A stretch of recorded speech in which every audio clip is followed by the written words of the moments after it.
Hey everyone, happy Monday. Hopefully you didn't melt over the weekend.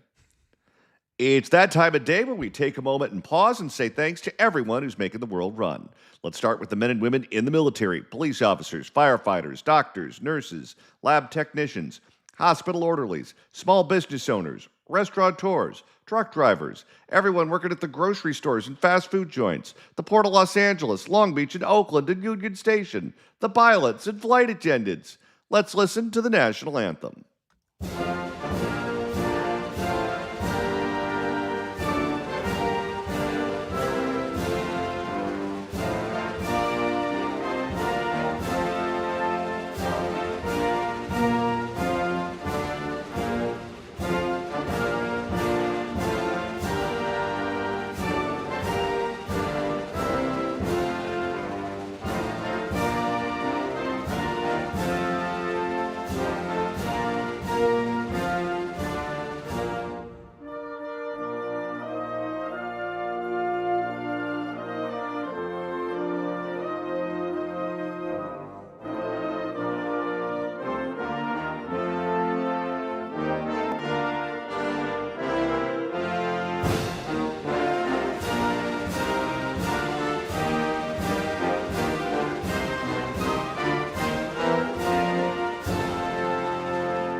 Shining a spotlight on the insane asylum that is modern-day California. It's the John Phillips Show. And a very happy Monday to you at 12:07 in the West. It's the John Phillips Show. Mr. Randy Wings in Culver City. John, we are broadcasting live on the radio, 790 KABC in Los Angeles and Southern California, 810 KSFO in the Bay Area and pretty much all of Northern California. That's a massive signal. We're also broadcasting live on video every single day. You can watch us do the show. You can comment in the chat room. You can react to the stories along with us. It's all for you at JohnnyDon'tLike.com. Takes you right to the YouTube channel, JohnnyDon'tLike.com. While you're there, subscribe so you can see all of our content, including all of our on-demand content and the accountability podcast. Hit the like button and hit that bell. The bell means you'll get notified every single time we'll go live, so you won't just have to remember, oh yeah, it's noon. It's time for John and Randy. And Johnny, before I get started, we got something in the mailbag. And I don't mean the email address. I mean someone actually sent us mail. And it was a package that was sent to us. A listener Jim in Temple City said, John and Randy, I don't know anyone more deserving than you guys to have your own Katie Porter bobblehead doll. Oh, my. What minor league baseball game did he have to see to get that? Winner, winner, chicken dinner. It was obviously from her time in Congress. I'm guessing he did not make it because it has a label from the Salvation Army on the bottom of it, so it's secondhand. But the studio here at KABC has now been adorned with a Katie Porter bobblehead doll. And I was afraid to even bring this up, but it's a very nice gesture as to what are they going to send us next. Now, hold that up one more time for those watching on YouTube. Because that is a Katie Porter bobblehead doll, it's not called a bobblehead doll. Are you aware of that? What is it called? A nutcracker. Why do you have to watch porn in the living room? Merry Christmas. I feel like Seneca Scott with his puppets.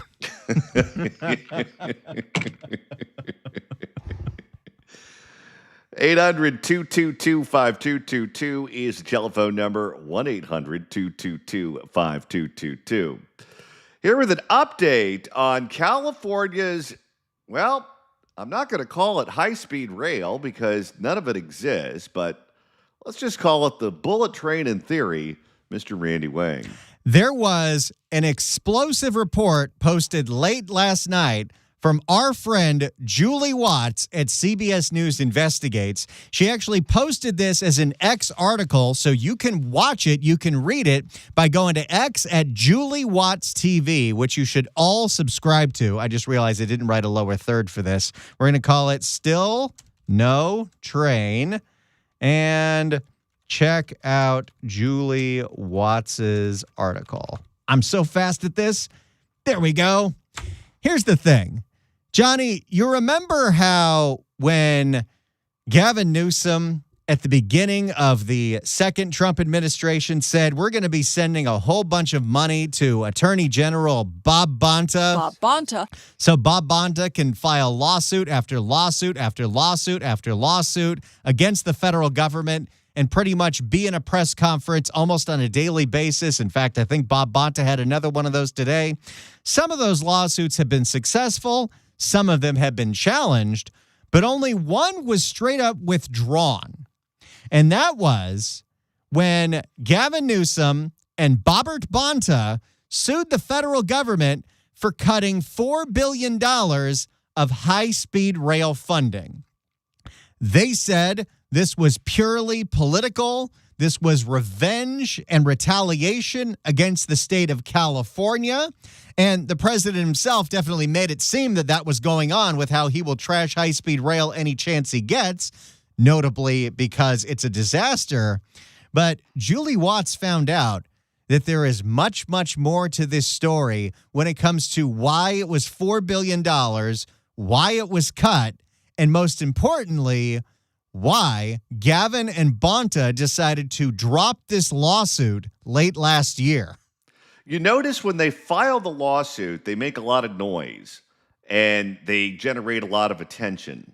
But when they realize there's no merit to their lawsuits and they withdraw the lawsuits, you don't hear a peep out of these people. And this one is specifically, again, I highly recommend that you read the entire article that's on Julie Watts' Twitter, x.com/Julie Watts TV. If you want to know why it was $4 billion that the federal government cut from the high-speed rail, it's because when Biden was president, he had promised $4 billion to the high-speed rail. But that wasn't no strings attached money. There was a very important string, and that string was very simply that the California high-speed rail had until December 31st of 2024 to secure a contract for the actual train for the high-speed rail, something that as of August 3rd, 2026, they still have not done. Of course, because that train is never going to be completed, ever. Whenever they rework how much it's going to cost, I always tell people, don't even think about that in dollars. Don't think about it in Bitcoin. Think about it in bananas, because apes will be controlling the world by the time they actually get done with this project. We told the Biden administration in a federal contract that we would have the train purchased. We didn't need to have it all built, but we needed to have a contract for the plane and a design. And guess what? That never happened. In fact, the new CEO at the time, Ian Chowdhury, the guy that had all those questions about the domestic, was very silent about if we were even working on a design contract for the actual train. We are now supposed to be like 7 years away from Fresno and Merced to Wasco, and we don't have any train, and we don't have any track. I think the plan all along was for Biden to be reelected, and any strings that are attached to this money would result in a waiver being given to the state of California, and the waiver would allow us to continue to collect the money without having to produce a train that people can actually ride, because that's never going to happen. What they didn't anticipate was that Donald Trump would win the election, enforce the contract as written, and cut off the money. In fact, there was supposed to be a board meeting where the High-Speed Rail Authority would secure the contract that was required to get this federal money, and that board meeting was canceled. Well, this is what they always do. They have a persecution complex. Whenever they don't get what they want, it's never because it's a bad idea. It's because they're being picked on by Donald Trump and the federal government. This is what they told us about the investigation into the Newsoms.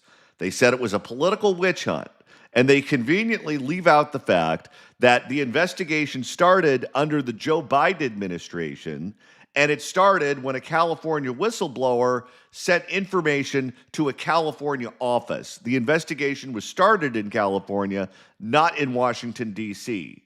Their own claims don't hold up, but they continue to repeat them over and over and over again. Same thing with the bullet train. We were getting the money cut because we're getting picked on by Donald Trump because he'd rather spend the money on his reflecting pool. Well, guess what? None of that had anything to do with it. We did not fulfill our obligations in the contract, and they cut off the funds the way they were supposed to. It is as simple as that. And you got to ask yourself, well, then with that $4 billion we were getting from the feds that was supposed to be to secure a contract for the train, where did that money go? Where has the majority of the money gone towards this project outside of digging a bunch of holes that will never get filled? Maybe that went to Dana Williamson's liver, too. So it was a big, bold proclamation. Bobbert Bonta putting out a press conference that we are suing the federal government over their immoral cuts to California's high-speed rail and a cleaner, greener future. But 2 weeks before Christmas in 2025, without any press conference, just a notification with the courts, California dropped its lawsuit. The only lawsuit against the feds they have dropped. And we all were wondering what it is. Well, it's because this one was a loser upon arrival, thanks to what we know now from Julie Watts, that yes, the high-speed rail was supposed to fulfill their end of the deal with the federal government, the former federal government, specifically for securing a contract for the train, and they have not done. By the way, a couple of weeks later, Gavin Newsom holds in Bakersfield, where the podium said, laying the tracks, building the future. They still haven't been laying the tracks yet. You know, we know that Bob Bonta is corrupt as Attorney General. We know that Bob Bonta is the king of the cliches. We know that Bob Bonta has no ethics. But one of the things that we forget about Bob Bonta is that he is a horrible attorney, too. Because if you were an attorney who knew the basics about the law, wouldn't you tell Gavin Newsom when he asked you to file this lawsuit, guess what? We're in violation of the contract. And not only would we lose, but we would be embarrassed. So let's not do this. But instead of saying that, Bob Bonta just marches right along with Gavin Newsom and files this lawsuit. We're all lucky that this guy is not a criminal defense attorney, because if you were accused of a crime and Bob Bonta was representing you, you'd get the gas chamber. Every type of leadership is about meeting the moment and rising to the occasion. And this is what's required. And so we're stepping up and getting it done. Listener, Listener Jay DeSteffa writes in, are John and Randy saying that I cannot take the high-speed rail from San Francisco to Los Angeles on Friday? It was to be completed in 2020. Yeah. If you want memories of riding the high-speed rail, I suggest dropping acid. The train contract is still to be determined. We do not have it. And once you have the contract, you need 4 years to build the train and 2 years to test it. So even if they fulfilled that deal today, it's another 6 years until it's operational, which means as much as they keep saying we're getting this Central Valley line that nobody's asking for by 2033, based on what we're doing right now, not laying the track, still don't even have a contract for the train. John, what are the chances that the Merced to Wasco line is even done by 2033? Well, Chick Hearn would say slim and none, and Slim just left the building. It is an excellent piece. The link to the article on CBS News is there as well.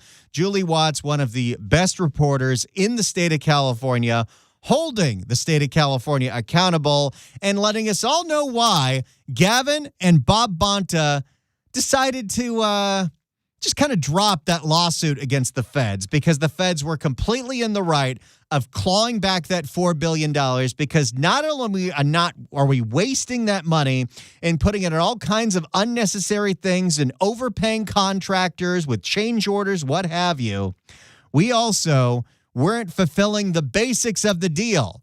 We're going to give you money to buy a train, and then you don't buy the train. Well, and then you look at the budget where they claim they don't have the money they need for education. They don't have the money they need for fire mitigation. They claim they don't have the money they need for any number of other projects, healthcare.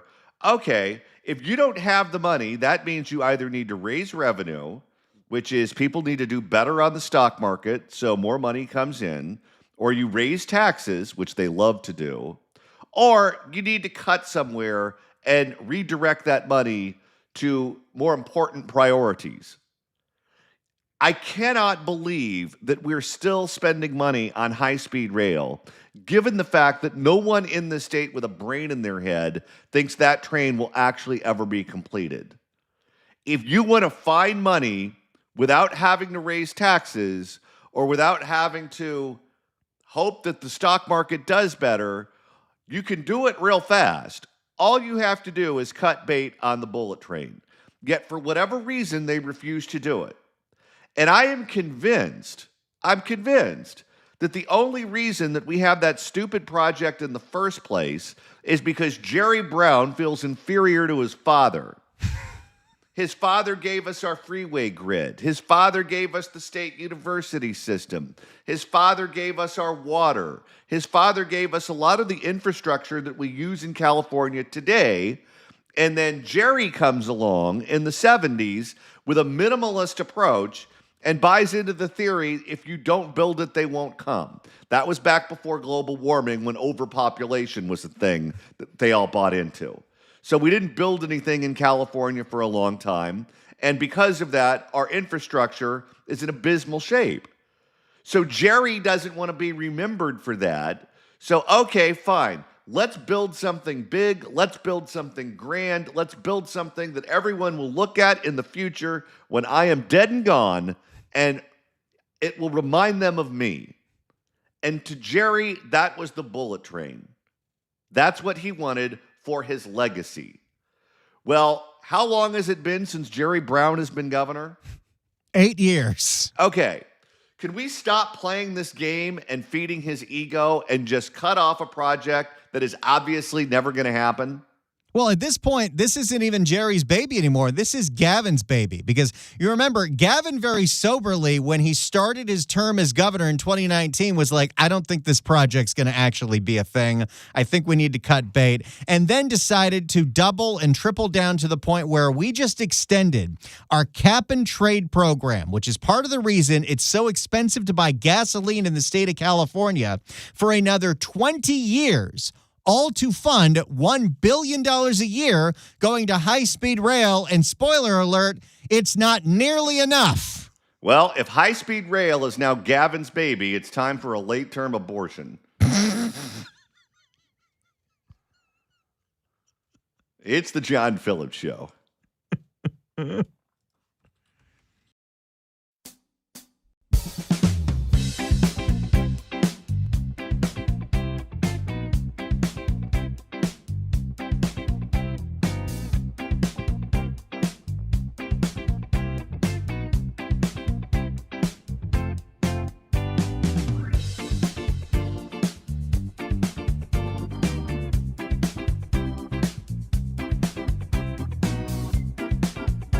No purchase necessary to enter or win. Sweepstakes open to U.S. residents only, except New York and Florida. 18 and older. Rent 11-126. Void where prohibited. For official rules, visit CarProSweeps.com. Sponsor Acuity Marketing, Inc. DBA CarPro.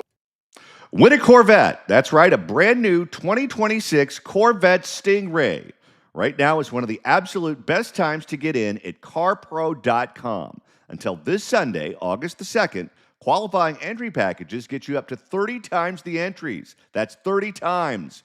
Imagine driving down Pacific Coast Highway, Ventura Boulevard, or Rodeo Drive in a brand new 2026 Corvette Stingray. Now, if you like the windows down, my advice is to stay away from Boyle Heights for the time being, but after they get that taken care of, yeah, you can roll the windows down there too. Or, get this, you can also take home $40,000 cash instead. Wouldn't that be nice right now? That'll get you a week's worth of groceries and a tank of gas. Okay, let's not lose our minds. But $40K is a lot of money. Either way, you win. But listen, that 30 times multiplier ends this Saturday. Don't wait. Go to carpro.com today and get your entries in and give yourself a real shot. carpro.com. Do it now.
It's the John Phillips Show. 800-222-5222 is the telephone number.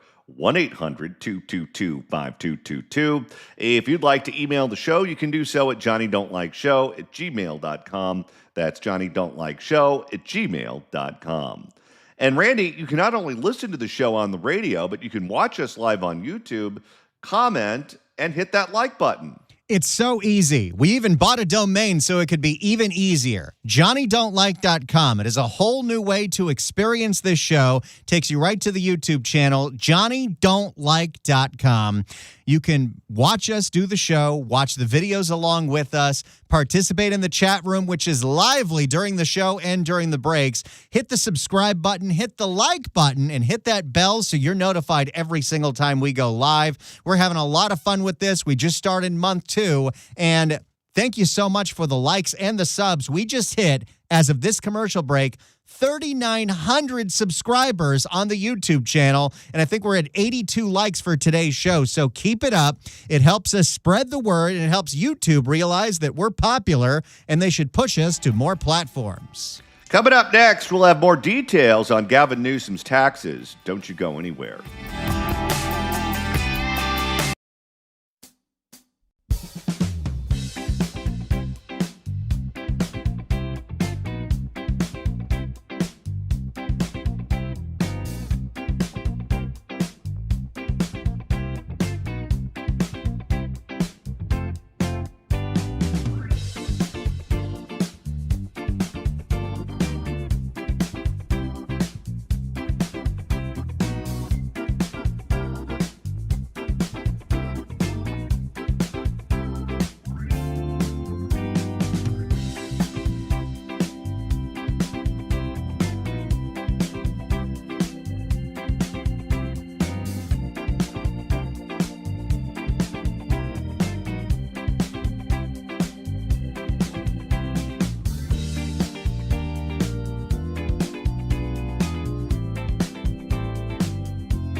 You know, when people think about serious injuries, they usually think of broken bones, something obvious. But one of the most serious injuries people deal with after an accident is actually vision loss. After a car crash, a fall, or a head injury, your eyesight can change, sometimes right away, sometimes weeks or months later. Blurry vision, double vision, headaches, trouble focusing, and a lot of times the eyes look fine, but the brain isn't processing what it's seeing correctly. If that kind of injury affects everything, your work, your driving, your independence, you need to do something about it. And if someone else's negligence caused it, that's not just an inconvenience, it's a real long-term issue. That's why I trust and recommend Fielding Law. They don't just look at what's obvious. They understand the brain and vision injuries and how deeply they affect your life. If you or someone you care about is dealing with vision problems after an accident, call Fielding Law at 833-88-SHARK or find them online at clarkthesharklaw.com. That's clarkthesharklaw.com. Fielding Law, kind people, serious lawyers.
It's the John Phillips Show. 800-222-5222 is the telephone number. 1-800-222-5222. And Randy, if after we sign off at 3, you're looking for additional content, there's always the Accountability Podcast. The Accountability Podcast with John Phillips and Randy Wang. Accountability. We've done 5 episodes so far. They are right here on the website, johnnydon'tlike.com. That's where you can watch them. If you prefer to listen, you can also search for the Accountability Podcast wherever you get your podcasts. If you have any trouble finding it, send us an email and we'll point you in the right direction. We are hopefully getting gubernatorial candidate Steve Hilton on this week's episode. So knock on wood, that's hopefully going to happen. And that should be a very exciting exclusive video interview with Steve Hilton dropping this week. In the meantime, what do you say we make a couple of listeners very happy? Well, let's do that right now. 790 KABC welcomes Jason Bonham's Led Zeppelin Evening at the Pacific Amphitheater at the OC Fair on August 22nd. No, this is just at the Pacific Amphitheater. The OC Fair will be over. Great. Tickets are on sale now at pancap.com. But right now, caller number 9 at 1-888-790-5222 gets a pair of tickets to the show. In parentheses, this is a post-fair concert. I don't think I was supposed to read that. Tickets furnished by the Pacific Amphitheater. Good luck dialing. But what if you want fried Oreos during the concert? You're screwed. You should have gone last week. No, you can go right now. The OC Fair's going on. That concert's not happening. So go to the OC Fair this weekend, lard up, and then in 2 weeks, you can go to that show. 800-222-5222 is the telephone number. 1-800-222-5222. We are learning more details about California Governor Gavin Newsom's tax returns. And Randy, as I was looking through all the news articles about Gavin's taxes over the weekend, I thought to myself, I wonder how many kids in Africa he's claiming to raise. Because if he's doing that, I want to take the list of names and compare it to the list on the roster at Oprah's school in Africa and see if they match up. See if there's any cross-referencing there. Because if there is, I think I want to blow the whistle on fraud. Oh, boy. Well, for more on Gavin's taxes, here's a report from KCRA3 in Sacramento and Ashley Zavala. Governor Gavin Newsom allowed us to inspect his most recent tax returns. It's the first time he's done this in 4 years. This comes as he and his wife were apparently So transparent. Very transparent. the targets of a U.S. Department of Justice investigation, and as he's considering a run for president. KCRA3. I love that the top billing is he's under investigation, and the footnote is, oh, yeah, and he's running for president. It was the only TV organization to review these records. Our political director, Ashley Zavala, looked through hundreds of pages of documents. So, Ash, what are the main takeaways here? Yeah, the strange thing about this was they released it with certain reporters being able to look at it in a room for just a few hours and they could take notes. And I'm sure they were well aware that if they did not include Ashley, they were never going to hear the end of it. And they put all kinds of restrictions on them, too. Like, I don't think they could bring their phones in. I don't think they could bring certain items in. They could bring empty tax forms with them and I guess fill them out with a pen. It was really weird how they set this up. Edie, well, first, let me just lay out the ground rules in order to go through any of this. We could not take photos. We couldn't make photocopies or take video of these documents. We could just record information with pen and paper. We were provided. Why? This is like going to a stand-up comedy concert. You know what this is? This is yet another emblematic Gavin Newsom move. What's the big headline? Gavin Newsom releases his taxes. What's the details? He let 5 reporters in a room take some notes. I did with tax returns for the governor and his wife for years 2021 through 2024. They filed their taxes jointly. 2025 was not available because the Newsoms filed for an extension. What? They can't pay their taxes on time? What are they busy doing? Yeah, that's also fishy. I wonder Too if he many has podcasts. Does he get revenue from the podcast? How does that work? What is the relationship with him and iHeartRadio? I really would like to know. This was. Although notably, they got a lot of PSA money during COVID. I know because our company did not. 718 pages total worth of documents. So just first, the takeaways. The Newsoms are still multimillionaires, which they have been for years because of investments and Jenny's family's loaded. And he has access to the Gettys. Newsom's wine and hospitality business. That's mostly all in blind trusts. And he better be making $2 million a year. I see how much they charge for Plump Jack. That company is that profitable, huh?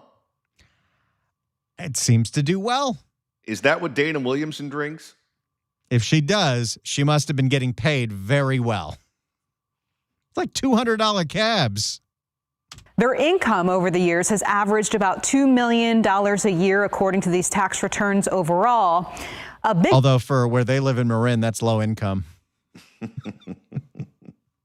Boost came in 2021 when they sold their Marin County home, which earned them an extra $1.5 million that year. Now, one of the bigger takeaways in the bigger picture of all of this with the U.S. Department of Justice investigation, the income the Newsoms bring in from Jennifer Siebel Newsom's nonprofit organizations make up a small, if not tiny, fraction of their income, about 10%. One of them, Girls Club Entertainment, has actually been losing money for the last 3 years. Girls Club Entertainment. That sounds like a company that produces barely legal porn. If it's losing money, can they write that off on their taxes?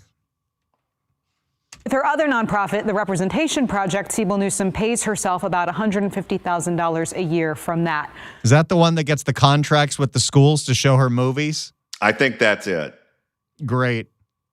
Also, their income has actually decreased since Newsom became governor. These latest tax returns show there's been an 18% decline in their reported income since 2019. To put that into numbers, for example, their taxable income in 2019 was $1.7 million. In 2024, it was $1.39. On California Politics 360, our panel of experts is weighing into this weekend. I asked them, do these tax returns provide a full picture of their benefits and their wealth? Absolutely not. Shangi? Absolutely. How did Gavin make more money as lieutenant governor than he did as governor? Well, he had a lot more free time. And I would imagine as lieutenant governor, there's a lot less restrictions on what you can do while also being lieutenant governor, because as we've learned, it's not really a job. No, you have nothing to sell. Worked with candidates who are very, very wealthy, and they release their tax returns. And I've had reporters sit there and say, well, where's all the money? Where do they pay taxes? I mean, think about when John Cox ran for governor the last time. You could see his taxes and see how much money he spent on the bear. Well, no surprise to the general public out there, wealthy people have their money all over the place, and it's not necessarily reflected all the time in income taxes, and there's other ways in which to get that information out there or to ask about it, but the full picture is not always painted by what's on your tax returns. Chris, do personal tax returns show like the full picture of how these two benefit? No, because remember, just by its name, an income tax return shows income. Many wealthy individuals, their wealth is in assets, their holdings, whether it's stock, real estate, property, etc. And this is why the SEIU is going after the wealth confiscation. Because if that's what they target, instead of a regular income tax or a tax on whatever, capital gains, you're going to force them to sell their stocks. You're going to force them to sell real estate. You're going to force them to have to unload companies so they have the capital available to pay the tax. That tax, by the way, was just endorsed by the California Democratic Party. Shocker. Just the income that they're receiving. But keep in mind that the governor, just like all local and state elected and appointed officials, every year have to file what we call a Form 700, a statement of economic interest that describes in greater detail those assets, not just their income. So there is information available on the assets of the governor and other office holders. Just wait until Gavin Newsom's out of office, and then iHeart wants to monetize his podcast, and Gavin Newsom's going to start doing ads for penis pills. Now, the Newsoms paid a federal tax rate between 30 to 35%. They also paid hundreds of... I pay more than that. Something's wrong there. Some of my paychecks, and I don't make a lot of money, it's like 40% when I have an endorsement check. Like, what the hell? Thousands of dollars in state taxes in that 4-year period. The governor's office tells us they don't have any money in crypto. They also don't have any foreign bank accounts. People may be wondering why release all this information right now. Yeah, I mean, it depends on who you ask in terms of that answer. The governor has promised to release these, even though state law really doesn't require him to at this point, since he's no longer running for governor of California. One of our panelists did say the governor wants to be president, and other presidential candidates have already done this. They've already released the returns for the recent years that the governor has released this week. So, I mean, that's another answer. So, yeah. All right, Ashley, thank you. So there you go. Gavin releases his taxes, kind of. So, as she said, there's no requirement that he do this. It is politically helpful, I think, for Gavin Newsom to release his taxes from the point of view of being a candidate for president. I don't think he's worried about how people see him as governor of California. He's moved well beyond that. However, if what you're looking for is I guess, a public relations boost where it looks like you're doing something altruistic, you're doing something that is ethically solid, you're doing something that will prove to Democratic voters that you are a solid, credible candidate, and there's nothing in your taxes that's going to come back to haunt you should you win the Democratic nomination for president. I don't think this helps him because he put so many squirrely rules on what the reporters can do when they were in the room, how long they could be there, what they could bring with them. When they were looking at the taxes, it doesn't look like he's being transparent. It looks like he's playing hide and seek. And he's going to rig the game so you can't find the prize. And I don't think anyone looks at this story and goes, yeah, his taxes are clean. Yeah, there's nothing to see in there. You go, oh, he's doing the bare minimum to get the credit, but we don't actually know if there's anything in those taxes that we should be concerned about. Hey, look at this. Jennifer Van Laar writes in on the YouTube chat, Gavin can't get revenue from the podcast while in office. BBF Productions, LLC, owns the podcast. Gavin and Doug and Shyla Hendrickson own the LLC, and she runs the Blind Trust, too. Very incestuous. I love that Jen's hanging out in the chat. This chat is lively, people. And if you're watching us on YouTube, you can go ahead and participate in that chat, too, and definitely hit the like button. It's the John Phillips Show.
It's the John Phillips Show. 800-222-5222 is the telephone number.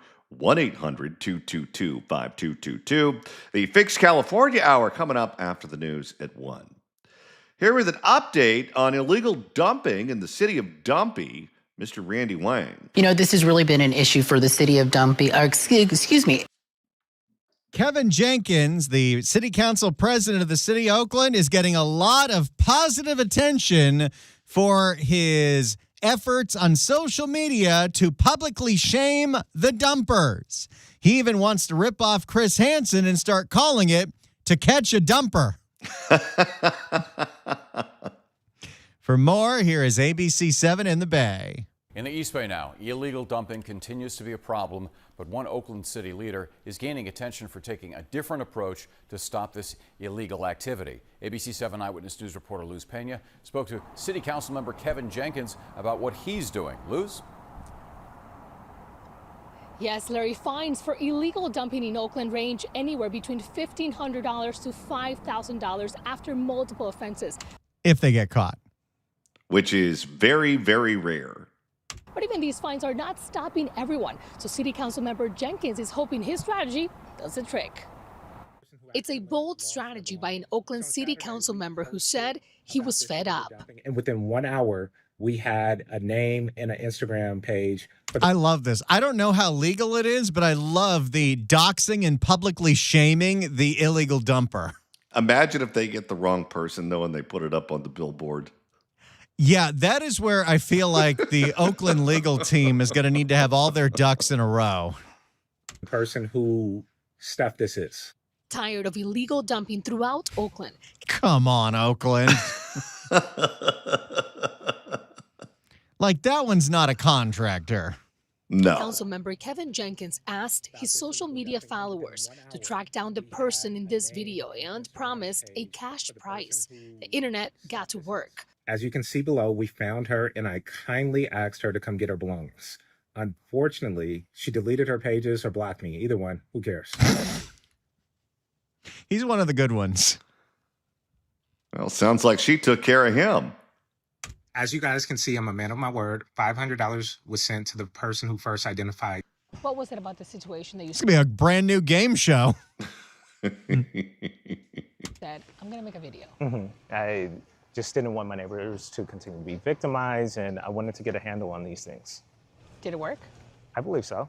Over 180,000 people have watched his last two videos, and many residents are glad. I think it's time for something to be done about it.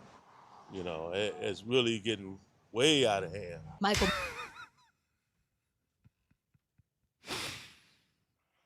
Just put it lightly, yes.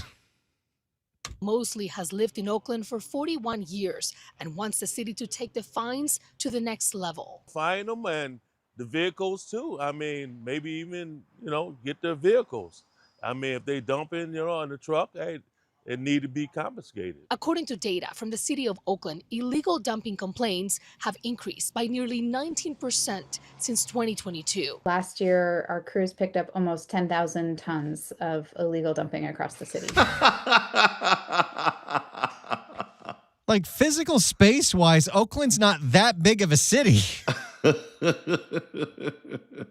But the city has trained the population to just leave your trash anywhere. This junk removal company said Oakland is where the majority of business is at, but not everyone is willing to pay. So here we have one mattress. I don't even want to know what those stains are. So we got more stuff inside. Oakland Public Works does have a service for residents to get rid of items for free. And for those who are doing it illegally, more cameras are watching now. Well, and it's funny to look at these images, but the thing you always have to remember whenever we talk about the illegal dumping problem in Oakland is part of the problem is that Oaklanders are getting fleeced left and right from the trash contractor in the city of Oakland, and that contractor is California Waste Solutions, a.k.a. the Dong family. I wonder if there are any bums in Oakland who look around at all of the trash everywhere and go, this place is really a dump. They ought to clean this up. An additional 50 cameras to our network of cameras. As to Councilmember Jenkins, he is giving a name to this strategy To catch a dumper. and plans to take it to new heights. That could mean something totally different if you Google it. Just saying. This week, it was a video. What's next? A billboard.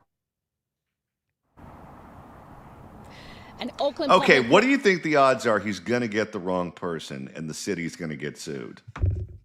I would imagine they got to have the person dead to rights before they put their face on a billboard, like 3 billboards in Billings. Works said they are investigating and have contacted U-Haul to get the information of that woman in the video and said they will take further action. In Oakland, Luz Peña, ABC 7 Eyewitness News. So there you go. Little positive action in the city of Dumpy as Kevin Jenkins is getting a lot of attention for offering that reward and outing the illegal dumper that dumped a mattress out of a U-Haul van. It's Oakland. No due diligence is going to be performed at all. I think the odds are 50-50. They put a wrong person up on the billboard and they get sued for millions of dollars. Oh, boy.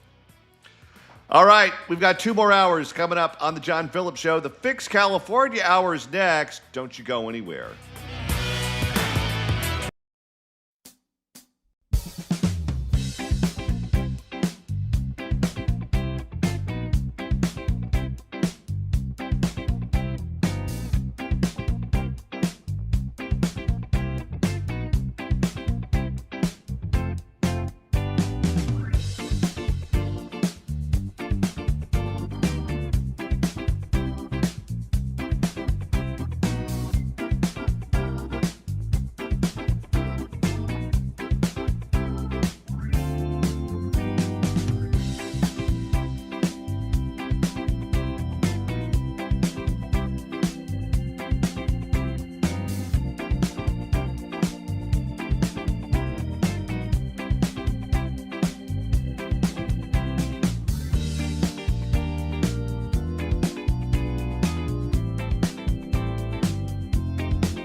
Something's not right here. Crime is up all over the state. The homelessness in the city is out of control. The economy is sick. Taxes are high. Housing is expensive and businesses are leaving. California needs fixing. And John Phillips is just the man to lead the charge. It's the Fix California Hour with John Phillips and Randy Wang. And we continue at 1:05 in the afternoon on the John Phillips Show. Mr. Randy Wang's in Culver City. John, we're broadcasting live on the radio, 790 KABC and 810 KSFO. But even more fun than that, if you're not driving, you should watch us because now we're doing this on video every single day at JohnnyDon'tLike.com. That is JohnnyDon'tLike.com. Watch us in our little studios. Watch the videos that we play along with. Hang out in the chat room. You'll make some new friends for life. And if you watch us today, you can see the new Katie Porter bobblehead doll that one of our listeners gave us. Winner, winner, chicken dinner. Katie Porter, do you think we're going to do a segment on Boyle Heights later? You can smell it right here.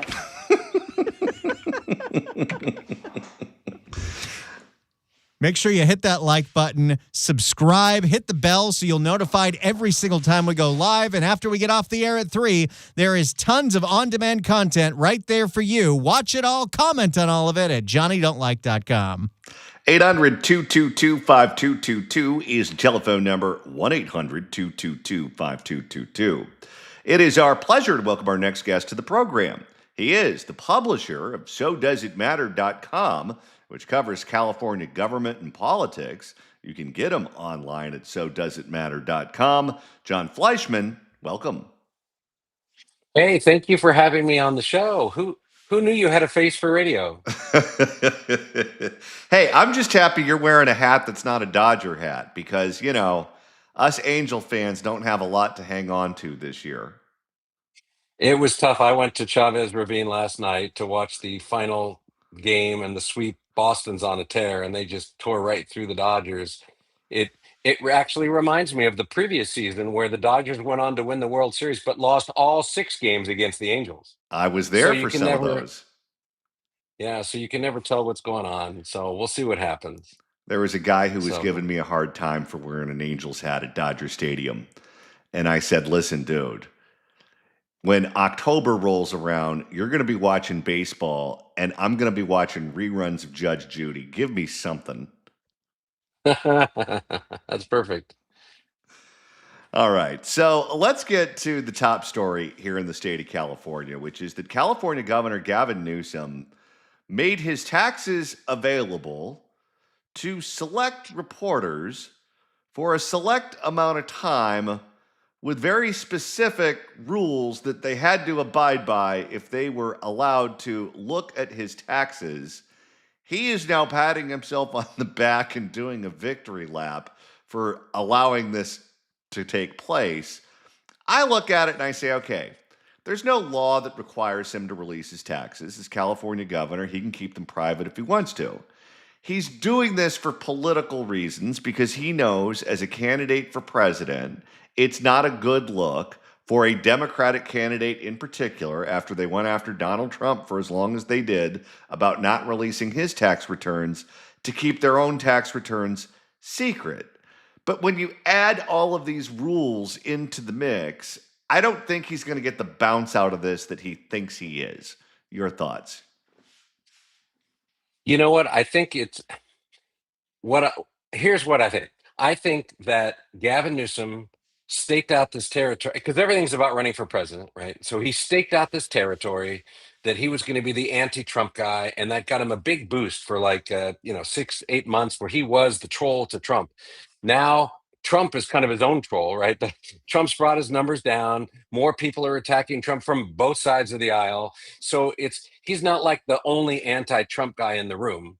So in the meantime, people are now looking at him and saying, well, what is there beyond the fact that he wants to take on Donald Trump? And, the feds are investigating him now. The DOJ is investigating him. And so he had to deal with that. Then move along to, it turns out he whitewashed his affair with, Rippey that he had. And I'm sure you've talked plenty about that on your show because nobody gets more into salacious details than Ken.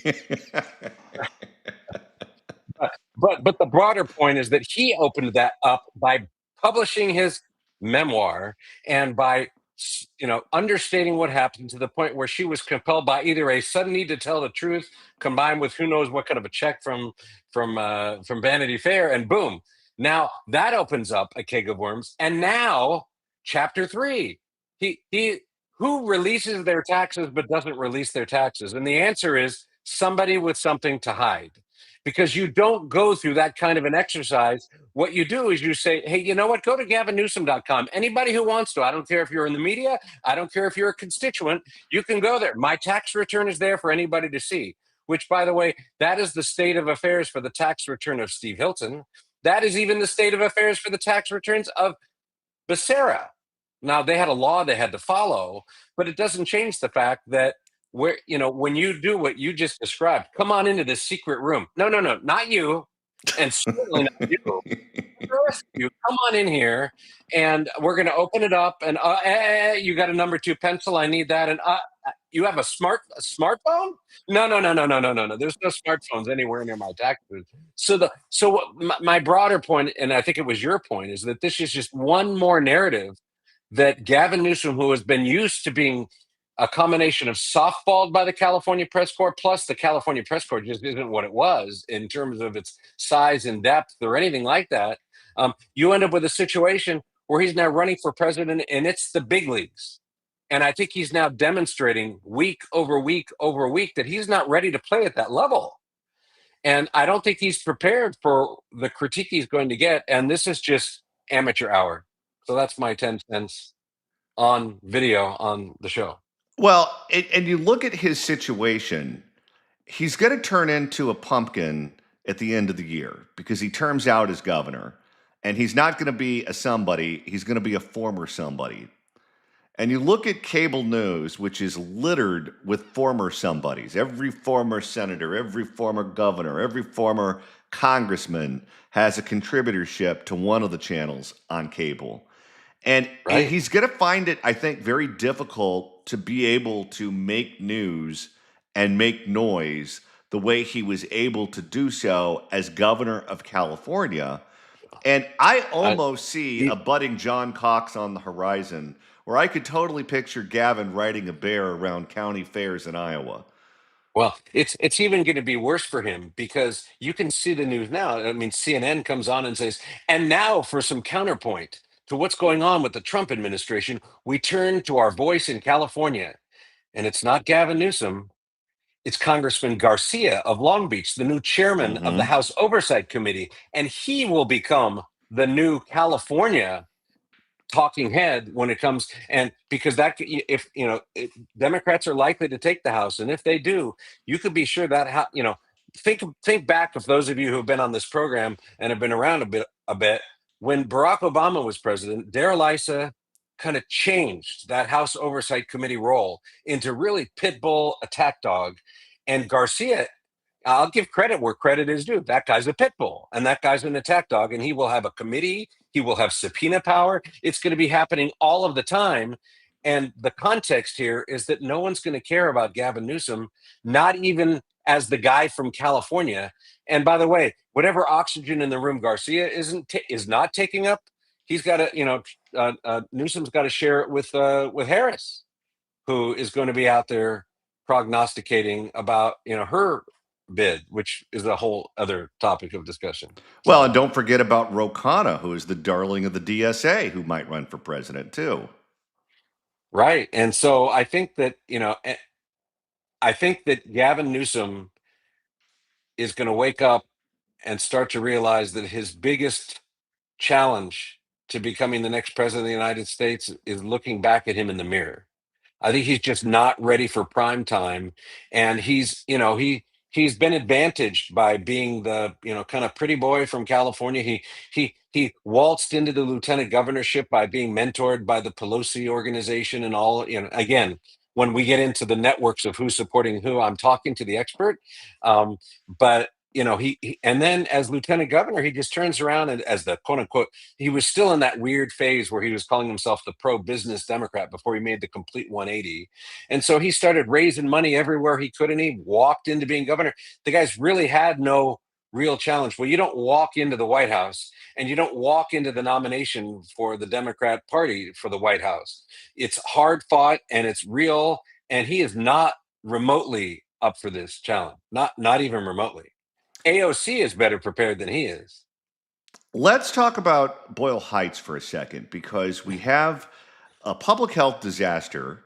We have an environmental disaster that's going on right now in an area that is very densely populated just outside of downtown Los Angeles. Steve Hilton, when he ran for governor or announced that he was running for governor, had the press conference outside of Ground Zero at Boyle Heights with Gloria Romero, the candidate for lieutenant governor, right beside him. So far, Gavin Newsom has not shown up. So far, Javier Becerra, who represented that area in both the California Assembly and the House of Representatives, has not shown up, to my knowledge. They certainly don't want any pictures of themselves in a situation like that. That'll be used against them at some point in the future. But you had a public health director who went on TV and a mayor of Los Angeles and told the population that it was perfectly safe to breathe in the smoke of this chemical fire that burned for a week. Now you have people with fluid in their lungs who are going to these public health clinics and being told to take aspirin and go home or Tylenol and go home. Apparently, they're bleeding from the nose. They have rashes all over their body. This seems like a ticking time bomb to me. And the attitude of the powers that be in this one-party state, which include Gavin Newsom and Javier Becerra, are taking the position, if you just ignore it, it's not that big a deal. Your thoughts on how they're handling that? Well, I guess I would say a couple things. One, you certainly left out as we do this kind of Walking Dead walkthrough. You've left out now this stinky, rotty food phase where everything just the stench is overwhelming, and you literally can't make it up. They're handling it poorly, but they're handling it poorly for a reason, which is that when you have single party rule for so long in so many places, they've moved away from any need to perform anything substantively. It's all performative because, basically, as long as the unions keep electing them and they give the unions raises, there's nobody sorting for competence anymore. And they're quickly moving all of the money away from, like in the city of Los Angeles, the resources that you would want to bring to bear to deal with a crisis like this aren't available because it's all being resourced to giving raises to the SEIU, to providing funding for illegal immigrants and money for NGOs that are, the passion projects of the left. And so you don't have the money that's in place, the resources in place to really deal with practical problems, whether it's a fire in the Palisades or whether it's this stinky, horrible disaster in the center of Los Angeles. And then what happens is they elect leaders like Karen Bass, who are dumbed down to that level. Karen Bass wouldn't know what to do with the resources if she had the resources, which is kind of the whole point. She's willing to trade all of the money away for her reelection to all these political groups because she wouldn't use resources anyway. She was never qualified to be the mayor. She's not qualified to be the mayor now. And, there you go. So I feel bad for all of the people in this very awkward situation. These are people in very real pain. These are people that have had a very real trauma take place. And frankly, right now, there ought to be an awful lot of deployment going on there, sorting out the situation. And there should be not a single person who's a victim of this tragedy who is not saying, I don't know. They may be saying, I don't know how it's going to go. But you know what? I'm noticed. I'm part of a process. There's a system. I'm being taken care of. There's been an intake process. And in the meantime, we can all see, when was do you recall, John, seeing Karen Bass in front of a camera with her responders behind her with a timeline saying, this is what happens on week 1, week 2, week 3. Now we're bringing our triage director to come forward. Here's the number of cases we've identified. Here's who we brought in. Here's what's being treated. Oh, by the way, here's our experts to talk about why this has affected them this way. none of what you'd expect anywhere else. But here in California, nothing.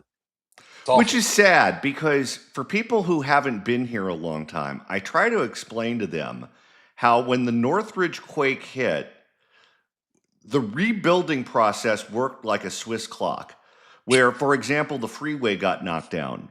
And we were told that the freeway would be back up and running, the 10 freeway, in a certain amount of time. They beat the timeline because you had competent people in charge at the time, where you had all the shot callers. Don Knabe came on this program and told the story as to how that worked, where you had Pete Wilson, the governor, Dick Reardon, the mayor, Don Knabe, who I think was in charge of the Board of Supervisors at the time. You had the Secretary of Transportation fly to Los Angeles.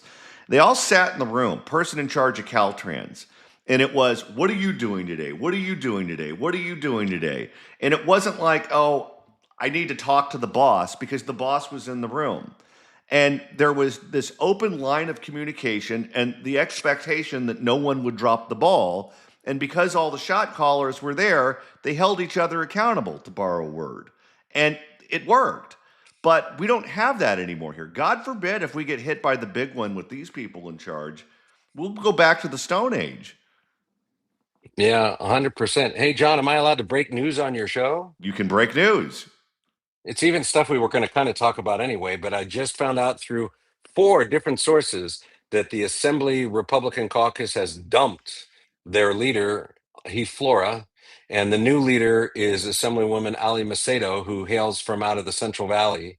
And that literally, I mean, you talk about breaking news on the John Phillips show. I don't even think this is like announcing what the College of Cardinals does before the smoke blows, because I don't even think they've come out of the room to make the announcement yet.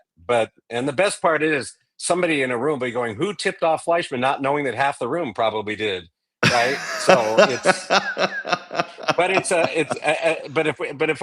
we're going to, there's plenty to talk about why Flora was a problem. And actually, I think that may have been on our conversation list anyway, but apparently it all bubbled over and the axe came down. Apparently he'll be able to cheat on his wife and drink at will ad nauseum without any fear of repercussion, right? All right, we're running out of time. So let me ask you this one question, because a lot of people in the audience probably don't know who Heath Flora is. It seems like in a one-party state, the party that is out of power just kind of accepts the fact frequently that life is just set up in a way to where they're always going to be the losers and the other side are always going to be the winners.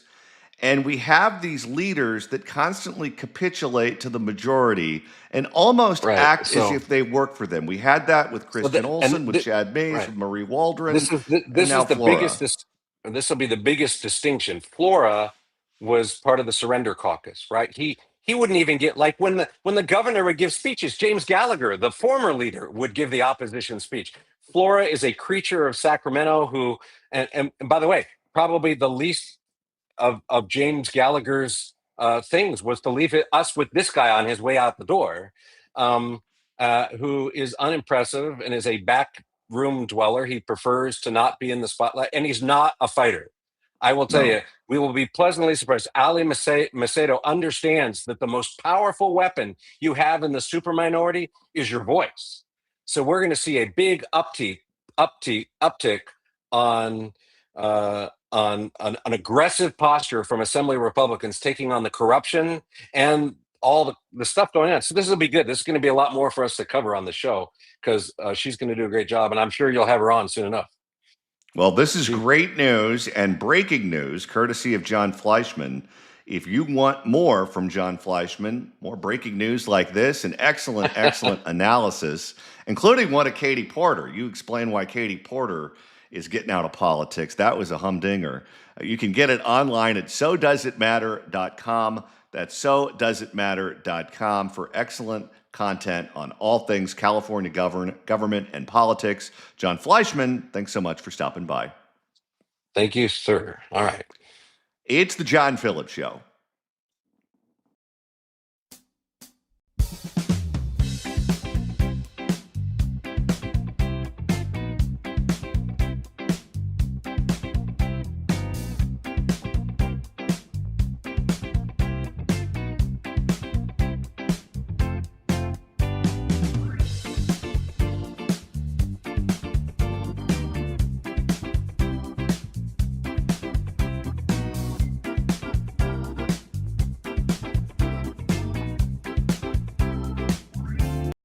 Car accidents happen constantly. How many did you just hear about there on the traffic break?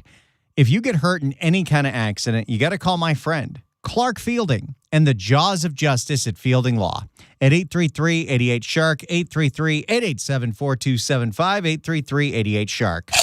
I've been talking about Clark Fielding for over 8 years on this radio station. That's how long he's been helping out our listeners, and he's been around that long because we believe in Clark, and Clark believes in us. If you get hurt in any kind of an accident, this is the guy to call. Get a free consultation, 833-88-SHARK, 833-887-4275, or go to the website, ClarkTheSharkLaw.com. That's where for free you can print out the accident preparation guide, a handy little thing that you put in your glove box, and it tells you exactly what to do at the scene of the accident. I have one in my glove box. Get yours today. It's free. ClarkTheSharkLaw.com. Hurt in an accident? Bite back. Call Clark. 833-88-SHARK. ClarkTheSharkLaw.com.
It's the John Phillips Show. 800-222-5222 is the telephone number. 1-800-222-5222. If you'd like to email the show, you can do so at johnnydon'tlikeshow@gmail.com. That's johnnydon'tlikeshow@gmail.com. And Randy, how are we doing on the likes over at johnnydon'tlike.com? We have 194 likes on today's show. All you got to do is hit that thumbs up button if you're watching us at johnnydon'tlike.com, whether you're staying for the full 3 hours or just checking in for a few minutes on your lunch break. It's a lot of fun in here, and we got a lively chat room at johnnydon'tlike.com. You can also hit the subscribe button, which is completely free. It just means that you'll see all the stuff on our channel pop up on your homepage all the time. And hit the bell. You'll be notified whenever we post new content at johnnydon'tlike.com. Coming up next, we're going to open up the California crime blotter. Don't you go anywhere. It's the John Phillips Show.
purchase necessary to enter or win. Sweepstakes open to U.S. residents only, except New York and Florida. 18 and older. Rent 11/126. Void where prohibited. For official rules, visit CarProSweeps.com. Sponsor Acuity Marketing, Inc. DBA CarPro.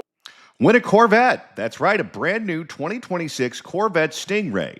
Right now is one of the best times to get in at CarPro.com. Until this Sunday, August the 2nd, qualifying entry packages get you up to 30 times the entries. That's right, 30 times. Imagine driving down Pacific Coast Highway, Ventura Boulevard, or Rodeo Drive in a brand new 2026 Corvette Stingray with the windows down. Now, if you plan on going to Palmdale, roll them up. It can get very windy there. Or, get this, you can take home $40,000 cash instead. Wouldn't that be nice right now? That'll get you at least a tank of gas, maybe two. Okay, now let's not lose our minds here. But $40,000 is a lot of money. Either way, you win big. But listen, that 30 times multiplier ends this Sunday, so don't wait. Go to CarPro.com today, get your entries in, and give yourself a real shot. CarPro.com. Do it now.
It's the John Phillips Show. 800-222-5222 is telephone number.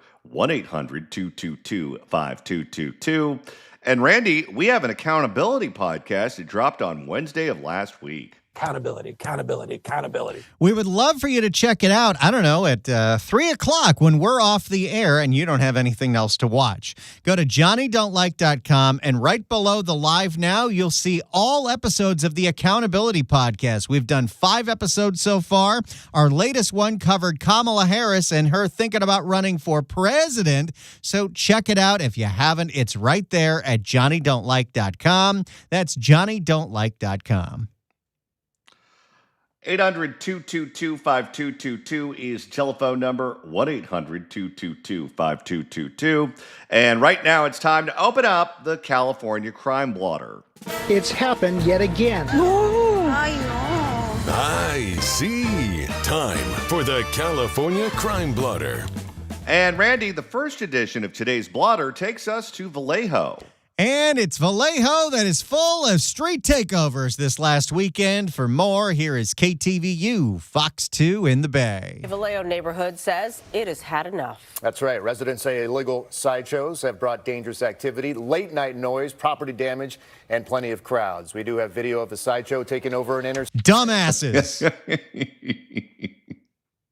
section in the city. Like, if you know, there are a lot of people that try to wonder if, like, this generation is dumber than the last one. We have video proof. Well, in their defense, if you do that too often, you are going to have traumatic brain injuries. This past weekend here, the gathering attracting dozens of people. KTVU's Betty Yu live tonight. How about the fact that they're shooting fireworks at the cop cars?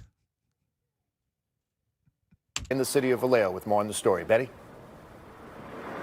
Mike, Claudine, neighbors say that this latest sideshow is not an isolated incident. They say they happen nearly every month. Now, behind me, you can still see fresh skid marks in the... Every intersection up and down the state of California, you see this so often, and it looks like, oh, there must have been a devastating accident there. Nope. Nope, there are more donuts there than a Krispy Kreme. Intersection, and residents here say they worry it's only a matter of time before someone gets injured. Y'all disrespectful. People gotta go to work. This is our house. That is a woman who's had enough. I love her. And I love that she came out in her nightgown to scream at these people. Not her husband, her. Get the up off my porch. The sounds of another... That was her telling him, go deal with that. He's be like, nah. What are we going to do? And then she's like, fine, I'll deal with it. Well, she's sick and tired of having bags under her eyes. Another illegal sideshow and another sleepless night for neighbors in this Vallejo neighborhood. Sounds like a war zone. It is a war zone. You can see a firework explode near a patrol car as officers tried to break up this latest sideshow around 2 a.m. Sunday at Columbus Parkway and Georgia Street. I got all you on camera. I don't give a I'm tired of this. I think that's the woman in the nightgown. I think the POV shot. Wow. She wants to go back to counting sheep, not counting people at a sideshow. Get the off our property. I'm tired of this. Okay, if you've ever wondered what it would look like if residents were to snap after having this go on over and over and over again, there you have it. She has had enough. Maybe we need to do something about it. Enforce the laws on the books, and if the laws aren't strong enough, toughen them up. There are counties where you don't see this because they tow every car and don't give any of them back till the cases are adjudicated. Let's do that. Including LaQuisha Knaps, say the takeovers bring chaos to the neighborhood. She says hundreds of people pour into the area, spilling onto front yards and blocking driveways. You're very disrespectful, and I desire you find a different place to have your activities. It's very sad that her name is Knaps because she never gets to have any. Now, is LaQuisha the woman that was snapping at them at night? I believe so. So that's what she looks like out of the nightgown. Yes. I feel for this woman. Now, since we found out that Shang sleeps in the nude, if this were to go on in her neighborhood, how do you think that would look? That's right. I like that. That was amazing. Complete non sequitur, but I'm here for it. You're disturbing the peace. You're disturbing the neighborhood. My sleep. LaQuisha woke up to find fresh graffiti outside her home. She says people also climbed onto her roof after she... My God. These are animals. We are dealing with actual human animals at this point. This poor woman. She recently paid to have it repaired from damage caused during previous sideshows. You know, when the insurance companies want to charge you through the roof because of your roof, one of the things they probably don't cover is jackass teens jumping up and down on it during a sideshow. I'm fed up. I just wanted to stop. Find a different location. There's plenty of empty parking lots that you guys can go and tear up the street. But why? There's so many people that live in this community. Well, that's part of the reason. They want to disturb you. They're little monsters. And it's too hot for her to spend her Saturday painting a fence. Far for many. Vallejo police eventually dispersed the crowd. CHP assisted and later appeared to pursue at least one vehicle leaving the area. One? I guess that's better than zero, but still, the response to this is so pathetic. Like, the way they make this happen is they have their cars block all the streets so they can do this. Well, maybe you need to block all the streets outside of that and then trap them all in there and then take every single car. Neighbors believe the intersection has become a popular spot for sideshows because of its freeway access, making it easier for drivers to scatter when law enforcement arrives. We're scared because what if these people come into our houses or something, or what if they're shooting their guns, or... Sometimes they are. You think the realtor told LaQuisha about that? This neighborhood's a hotbed for street takeovers. I don't think that was disclosed. What if a car crashes into someone's house? Like, we fear that every single time. They just destroy things, they don't last that long, and the police show up. But now, I don't want to overgeneralize, but if your name is White Cotton, were you born at the age of 80? I just can't imagine a guy in his 20s walking around, what's your name? K. White Cotton. You know, if this were a play, you were trying to put this on Broadway, and you have an 80-year-old white male character, and you give the fellow the name White Cotton, and then you have a 30-something-year-old black woman, and you name her LaQuisha. My guess is you'd be sent back to the edit room. Unless the play was called On the Nose. after it's just at the end, because there's no way, I guess, that the police can block them in and stop them. No, there are plenty of ways. There is no will to do it. And Gavin could surge the CHP. He ain't doing that right now. Other counties deal with this. Not LA County, not Alameda County, certainly not where Vallejo is. He kind of looks like Colonel Sanders, too. Someone said he looked like Fred Mertz. All right, we're back to LaQuisha. LaQuisha, the biggest concern is safety. They shoot with gunshots, not just fireworks, but there's gunshots as well. So, mind you, my daughter stays here with me as well, so I feel very unsafe. And neighbors here say they want stronger enforcement before the next sideshow rolls into the neighborhood. Now, we reached out to Vallejo Police and CHP multiple times today. We have not yet heard back. Mike? Shocker. You think LaQuisha and White Cotton have ever crossed paths before? Hey, this is a bonding event for them. They might need to have tea. All right, Betty, you live tonight in Vallejo. Betty, thank you. There you go. The Vallejo sideshows that are getting out of control. And LaQuisha has not had a good night's sleep in a very long time. Listener Ground Noise writes in, I feel bad for LaQuisha. I do too. It's the John Phillips Show.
It's the John Phillips Show. 800-222-5222 is the telephone number. 1-800-222-5222. If you'd like to watch us perform the show live, you can do that at johnnydon'tlike.com. And when you're there, make sure to hit that like button. Where are we at right now with the likes, Randy? I think we were at 236 likes on today's show. And how exciting is this? We are now at 3,926 subscribers on the channel. Subscribe just means that it's a free button. You hit it, and then our stuff shows up all over your feed. We're at 3,926. We're real close to 4,000 subscribers at johnnydon'tlike.com. You can do it. Hit that like button. It's a thumbs up. And right now, it's time to reopen the California Crime Blotter. If the cashier is dummy. I know. We couldn't make this stuff up if we tried. I said, hell no, baby boy. Let me get up on out of here. It's the California Crime Blotter. And this edition takes us to the Fairfax district in Los Angeles. Somebody broke into a pet store. Seriously. What is wrong with you people? What are they going to do? Steal a snake? For more, here is Fox 11 in, of course, Los Angeles. Time, Fairfax District pet store. A thief targeted the urban pet before dawn, getting away with cash and more. Fox 11's Andres Gutierrez is live there tonight for us. What's the story, Andres? Well, Susan, one of the front windows out here completely gone, boarded up now after reviewing surveillance footage. One of the managers. I love the kid on the scooter. You break a window like that, the puppies could get away. Told me that the burglar moved inside the store like someone who knew the layout. 4:18 a.m., a burglar smashes through the front window of the Urban Pet on Beverly Road. Hoodie up, backpack on, a phone flashlight guiding the way. Manager Taylor Jacob walked us through what's gone, starting near the front counter. You know, they took our credit card terminal, seemed to not, screw with it too much. A light disconnect. Why they'd take that, don't know.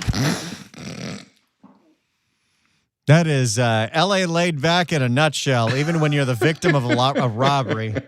Yeah, I don't know. They decided to take our stuff. Whatever. Then there's what the burglar didn't touch. They walked right past our registers and our cash box that we put upstairs every night. Upstairs, the thief went straight for the Well, safe. now they know about it. They're definitely coming back. Well, they figured they'd just go for the safes because, Johnny, are safes safe? No, they're not. Upstairs, the thief went straight for the safes, emptying cash from one and taking the other. The owner believes the suspect knew exactly where to go. It's with the Coronaritas upstairs, guys. I know what they do at quitting time or at 8 in the morning. Those are the little bottles. Typically, what you do with those is you pour a beer into a glass like a Pacifico. No, you pour the Coronarita into a glass, then you add a little tomato juice, make yourself a michelada. Even disconnecting the surveillance system. We have no window, so that's a little inconvenient. I would like to see this guy do the play-by-play of the Hindenburg going down. Well, it looks like we got a little crash going on over there. He's a positive guy. Wouldn't we all like to have his outlook? No. It's more just like the stress, and we can deal with tiny, things missing. Even like the cash is not going to destroy the business, but we want to feel safe. Larry Clark is a longtime customer. Really, there's hardly any crime here. No, usually up at Melrose. That's not very far away. Yeah, but people who live on Beverly like to think they're better than everybody else. Just saying. If you go up there, we've had some problems. But usually around Beverly, we're fine. This is it happened in the middle of the night, so I don't know. This is a strange crime. A crime that leaves him with one big question. But look at this. To rob a pet store, they demolished this entire window. Come on, how much money is in a pet store? Enough. I love the fact that, he's trying to stand up for his friend. He just takes every opportunity to denigrate the business. Again, he doesn't like this on Beverly. He likes to drive past Melrose and say that's where the riffraff is. All those people that get hopped up on Pink's hot dogs and then they go a-smashing. Right? It's pretty bizarre, right? That's a bizarre robbery. And a message for whoever did it. We're Beverly. We have Largo. We're better than you. You're an idiot. You're an idiot. What are you doing? Better ways of making, what, a few $1,000s? Now, LAPD is expected to come back out to dust for fingerprints and process the scene. I'm sure they'll be there any day now. What about paw prints? Reporting live tonight in the Fairfax District, I'm Andres Gutierrez, Fox 11 News. So how much optimism is there, Andres, that they will be able to identify a suspect? Susan, I love you, but you know the answer to that question. Okay, if this was in Orange County, maybe they'd catch him. Well, they're hoping that the clothing that he was wearing and that backpack will be distinctive enough that someone out there in releasing these surveillance images will recognize him and perhaps go ahead and pick up the phone and call police. Very good. Andres Gutierrez, thank you so much.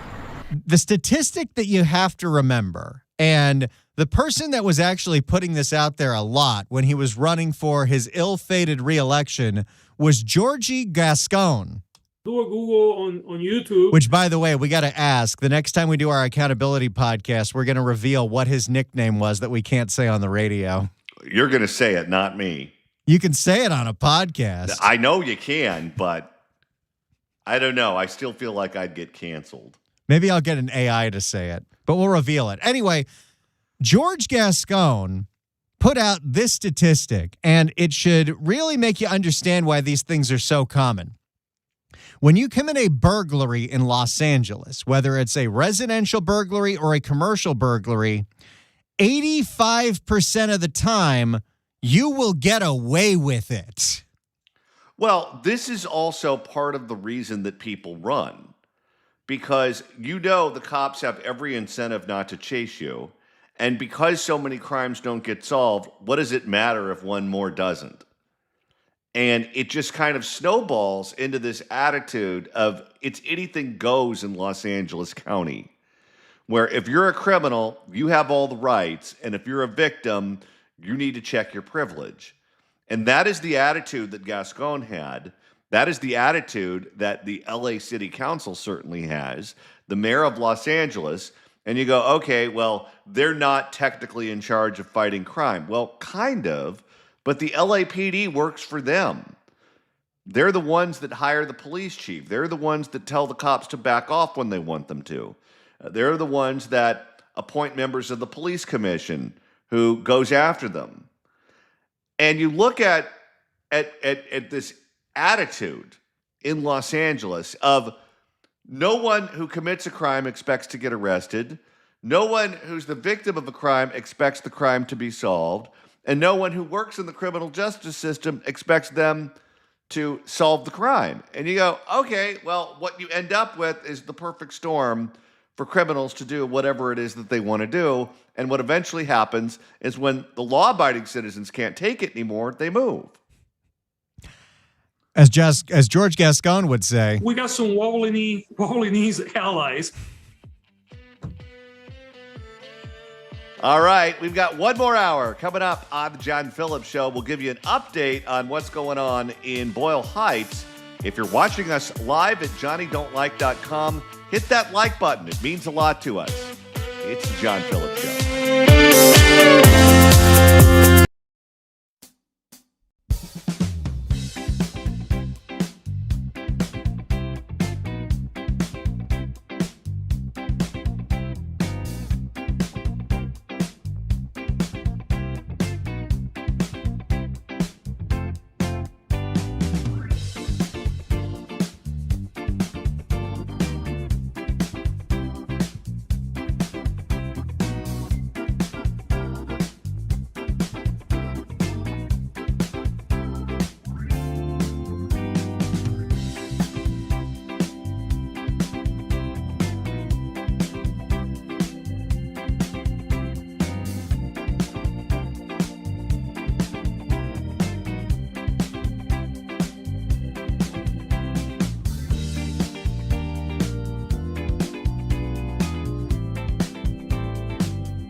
We can agree to disagree, but our views are unapologetically right. It's the John Phillips Show.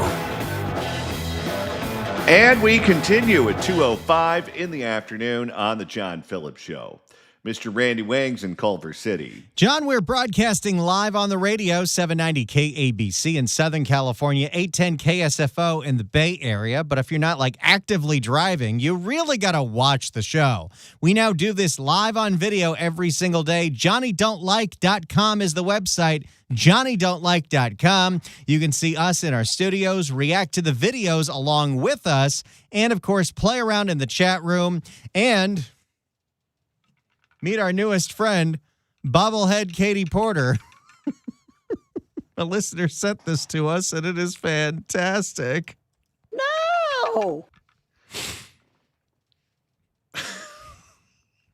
In fact, Katie Porter is here to segue into our next segment. You can smell it right here. Well, that is because we're going to give you an update, or at least Randy is, on what's going on in Boyle Heights. The tragedy that is going on every single day in Boyle Heights is getting worse and worse and worse, and it has made the attention of the national news. This next piece aired on NBC Nightly News, and Karen Bass doesn't look good at all. She's not going to like that. For more, here is NBC. People are sick right now. If something isn't done the right way, what happens? People are going to die, Morgan. It's been 6 weeks now since the black smoke billowed over LA's Boyle Heights. You know, that smoke that was totally safe to breathe in? Oh, yeah. Babs told us, Karen Bass told us, just open up your front door, take a deep breath, and smile and look at the blackness. Ferrer's full of good advice. Wash your hands often and always before eating and after toileting. The fire burned for more than a week. And why did the fire burn for more than a week? We're not talking about a wildfire. We're talking about a very concentrated area. It's a big warehouse, but it's just a warehouse. But one of the things that does not get talked about enough in this story by our politicians is that they don't want you to remember that it was a solar panel farm that caught fire that burned down the warehouse that led to the rotting meat. Because while Karen Bass makes all kinds of grandstanding about how we don't want these kinds of cold storage facilities in our neighborhoods because refrigerators are dangerous, the truth is they're not going to say a damn thing about the fact that the solar panels started the fire, because there are solar panel farms everywhere, including probably the parking lot of your kid's school. And they would never say anything bad about green energy. 4 crews could even contain it. Now, those who Oh, this poor guy. Oh, God. live next door to the charred warehouse say they can't catch their breath. When I get the coughing fits and I can't feel like I can get air in, that's when I usually just take a hit to reassure myself that I'm okay.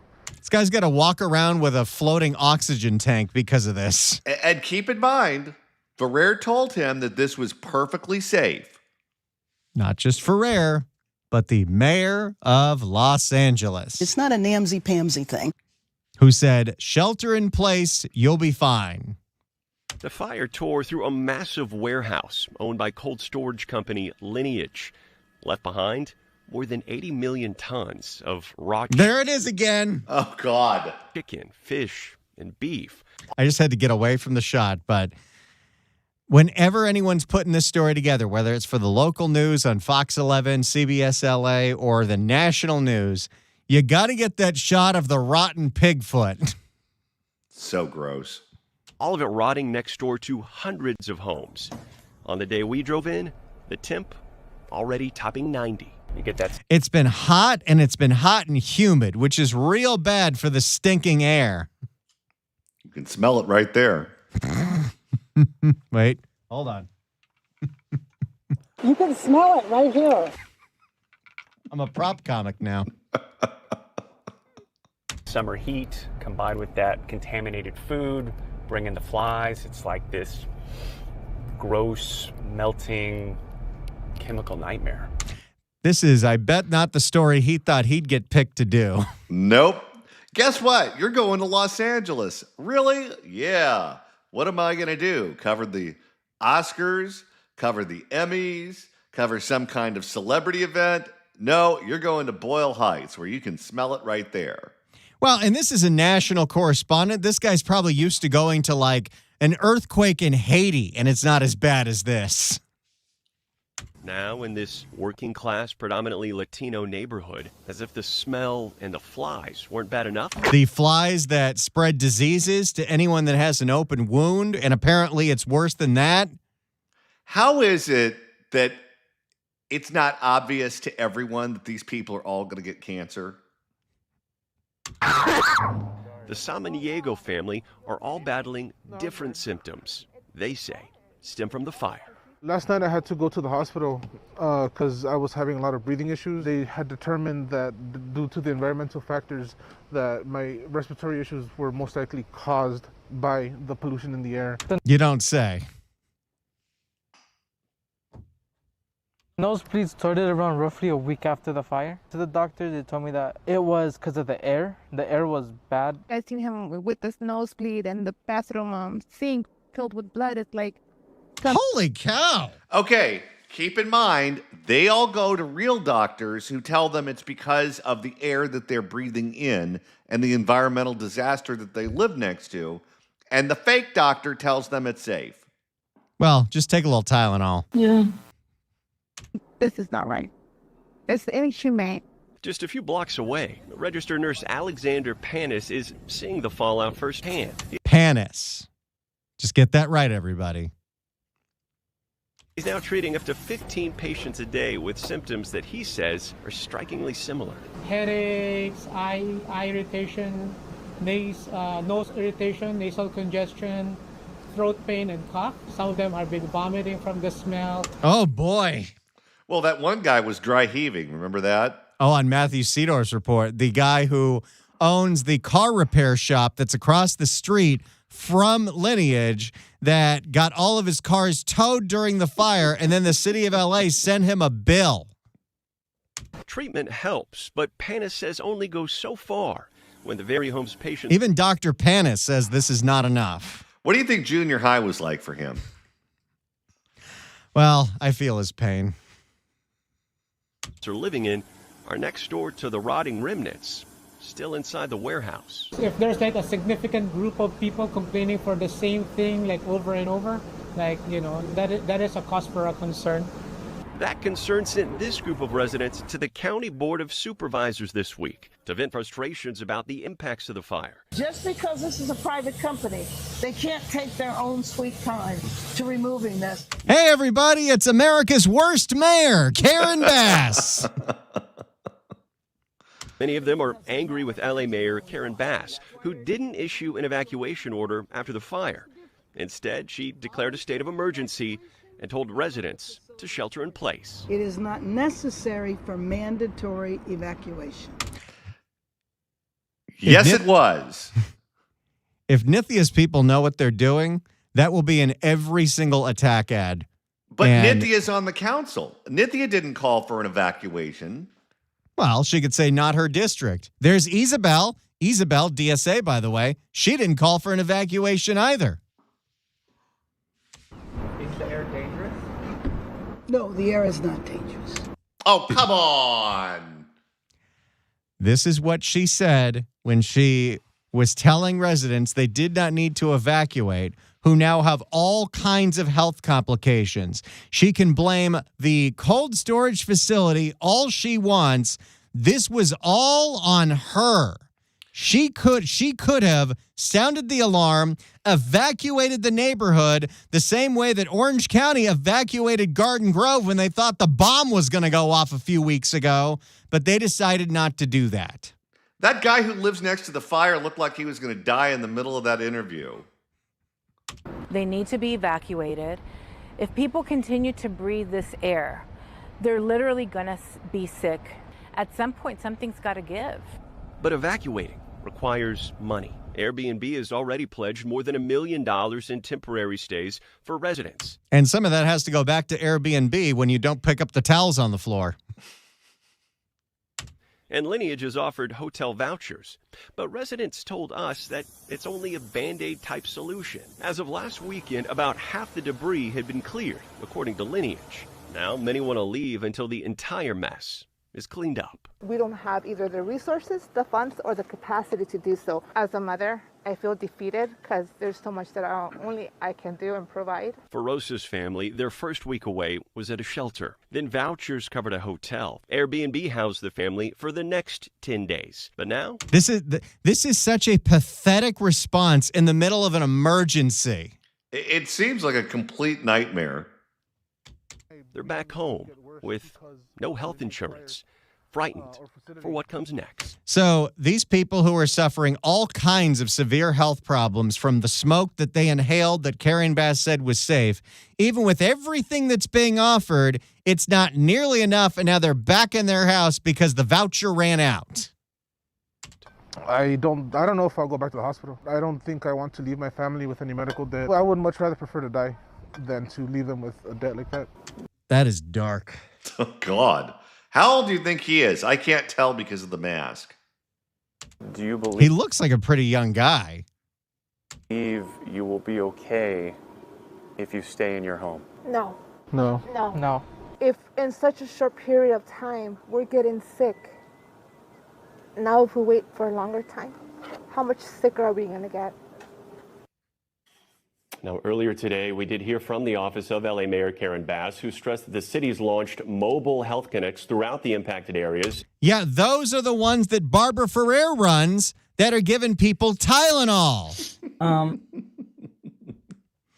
Seriously, it cannot get any worse than this. As bad as the COVID response was, imagine if Bass was mayor then. Oh, good Lord.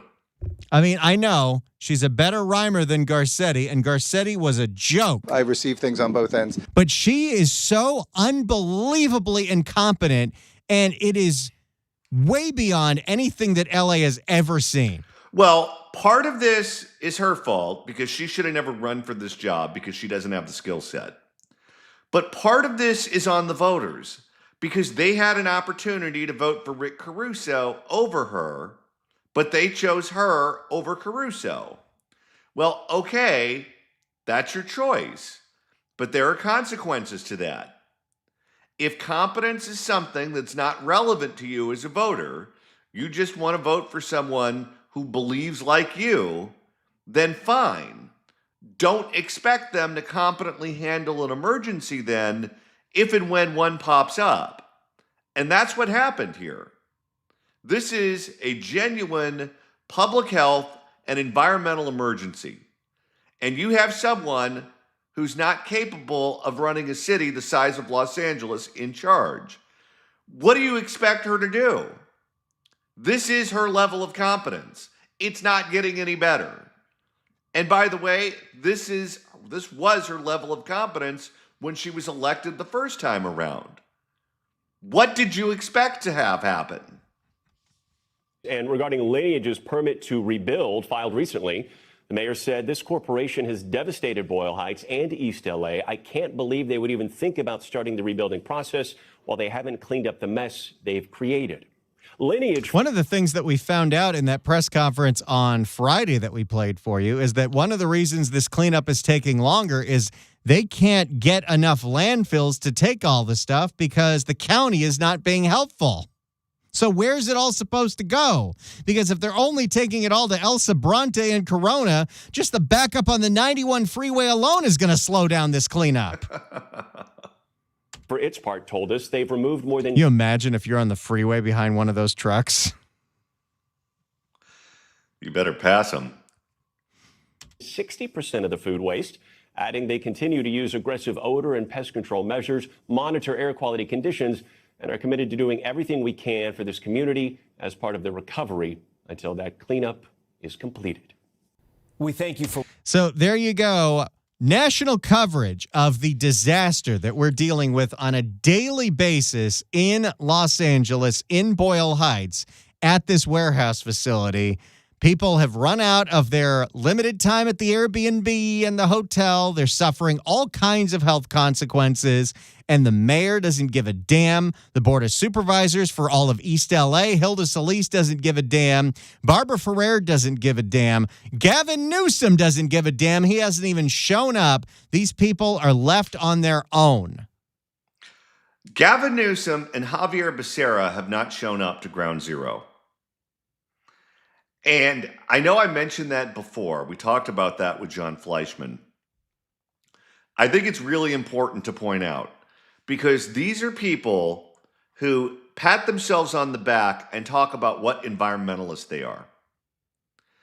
These are people who pat themselves on the back and say that they're the ones that follow the science, and anyone who disagrees with them, particularly during COVID, was not following the science. They're the ones who see racial discrimination in literally everything. And you have an environmental disaster in a poor Latino neighborhood where everyone was told to continue breathing in the smoky air and it would be fine. How can you not look at this and go, everything that Gavin Newsom claims to be is a fraud? Everything that Javier Becerra claims to be is a fraud. Because if they really genuinely believe those things, this is their opportunity to show it. This is their opportunity to prove it. This is their opportunity to say, we're not going to let this happen in this neighborhood to these people because it offends me to my core.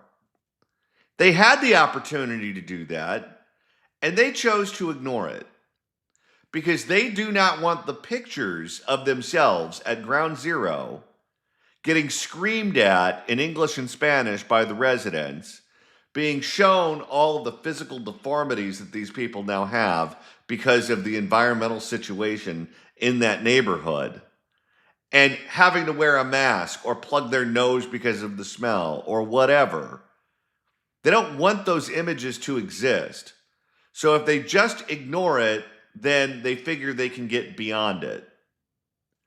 And they figure that people are so caught up in the partisan knife fight that exists on a daily basis in Washington, D.C., where competence or allowing this to happen is something that's just not regarded as being particularly relevant.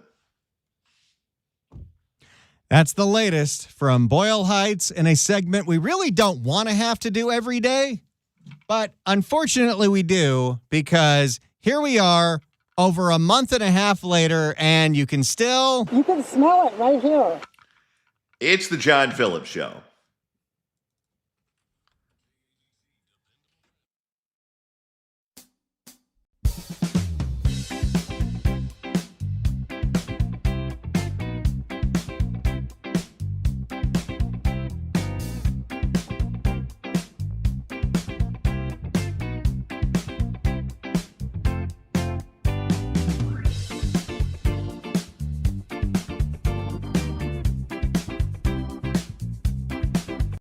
I have been so jealous this weekend because my buddy Drew spent the weekend in Santa Fe.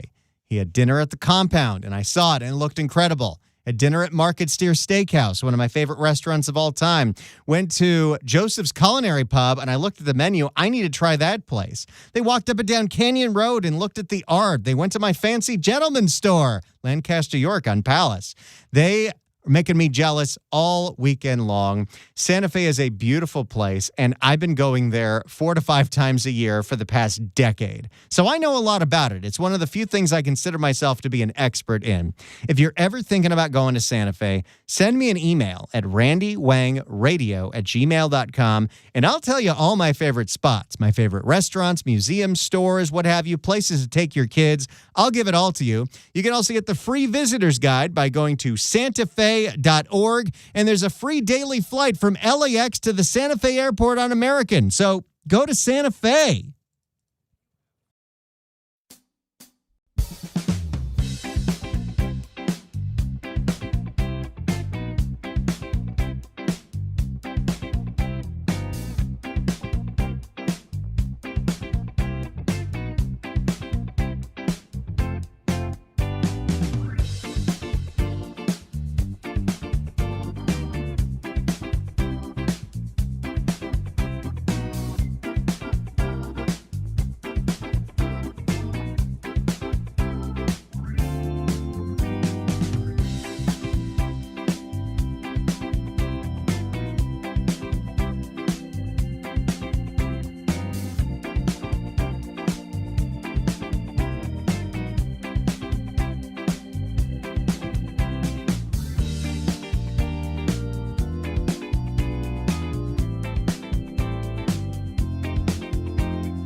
It's the John Phillips Show. 800-222-5222 is telephone number. 1-800-222-5222. If you want to watch us perform the show live, go to johnnydon'tlike.com and make sure to click that like button when you're there. We're at 282 likes for today's show. We appreciate it. The like button is the thumbs up, and it tells YouTube that this show is popular, and we should let more people know about it. And we have gotten a lot of exposure on the biggest platform in the world, YouTube, because of you guys hitting the like button, hitting subscribe, commenting on all of our on-demand content, playing around in the chat room. So thank you so much. And if you want more content after we sign off at 3, there's always the Accountability Podcast. Accountability.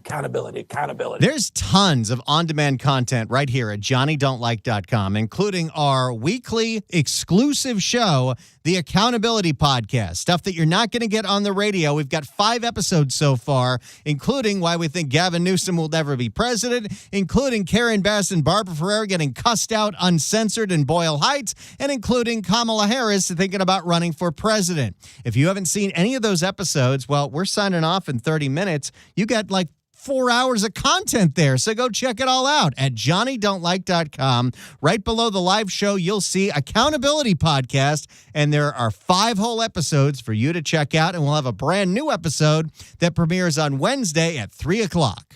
And if you want to email the show, you can do so at johnnydon'tlikeshow.com. All right, we've got 30 more minutes to go. Don't you go anywhere.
It's the John Phillips Show. 800-222-5222 is the telephone number.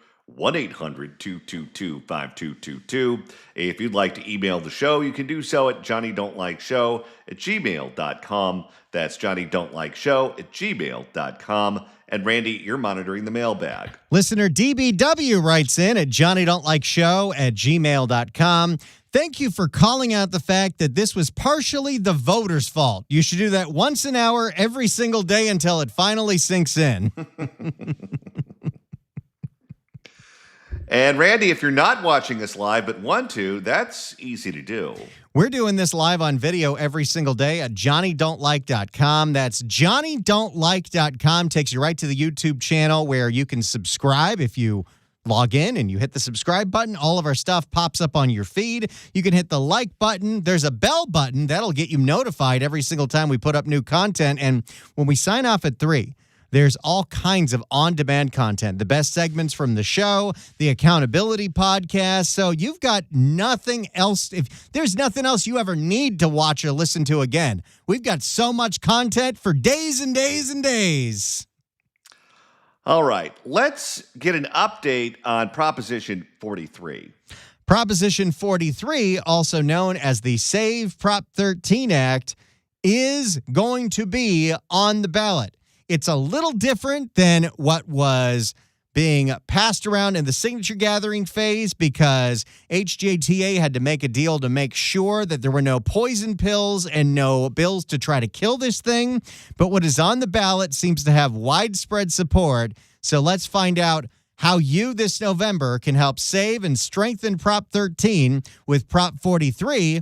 Here's a report from Ashley Zavala, KCRA 3, and California Politics 360. California voters in November will decide whether to make it harder to pass new taxes in cities and counties.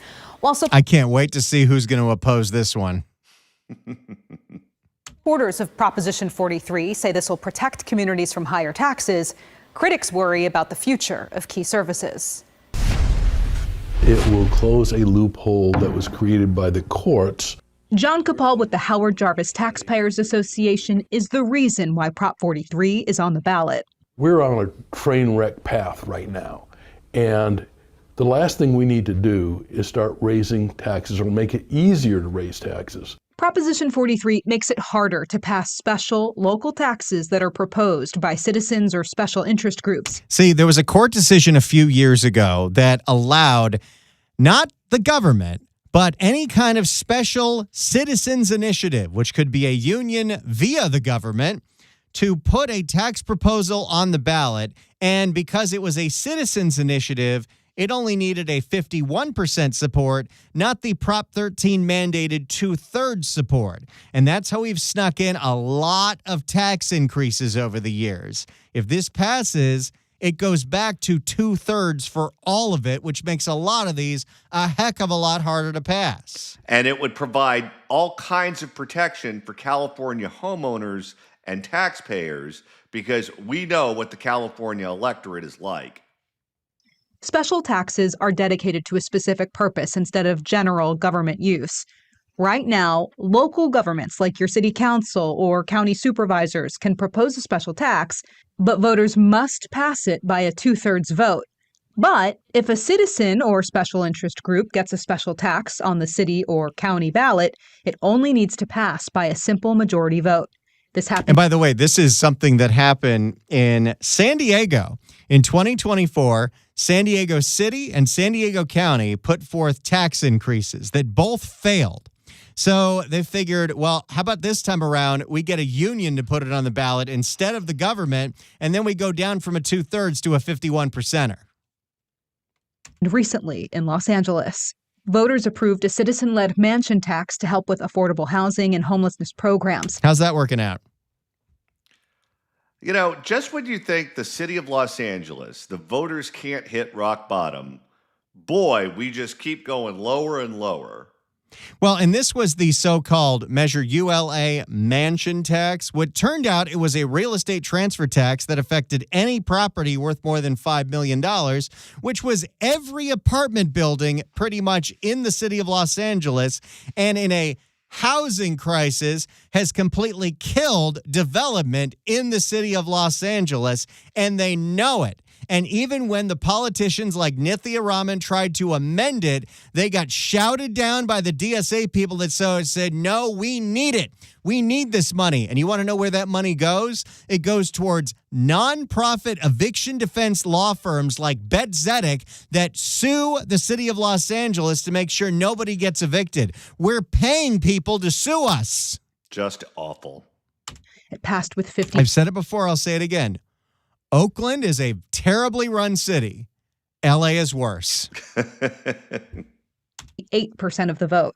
Under Proposition 43, that tax would not have passed. Proposition 43, at its core, makes it harder to raise taxes. It restores the original intent and language of Proposition 13, and it may be one of the few things that will prevent higher taxes. Kapal is talking about the state's nearly 50-year-old real estate rules that are part of the state constitution. He says in 2017, the state Supreme Court undermined some of those rules by lowering the threshold for citizens groups to get special taxes passed. Since then, there have been about 30 new special local taxes across the state, on top of other cost of living increases in California.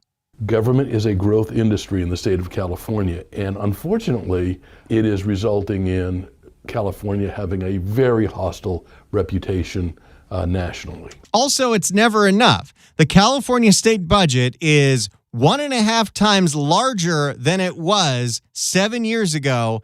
Every department says they're broke and nobody's happy. No. And are your services that much better than where they used to be when taxes were less? The answer is no.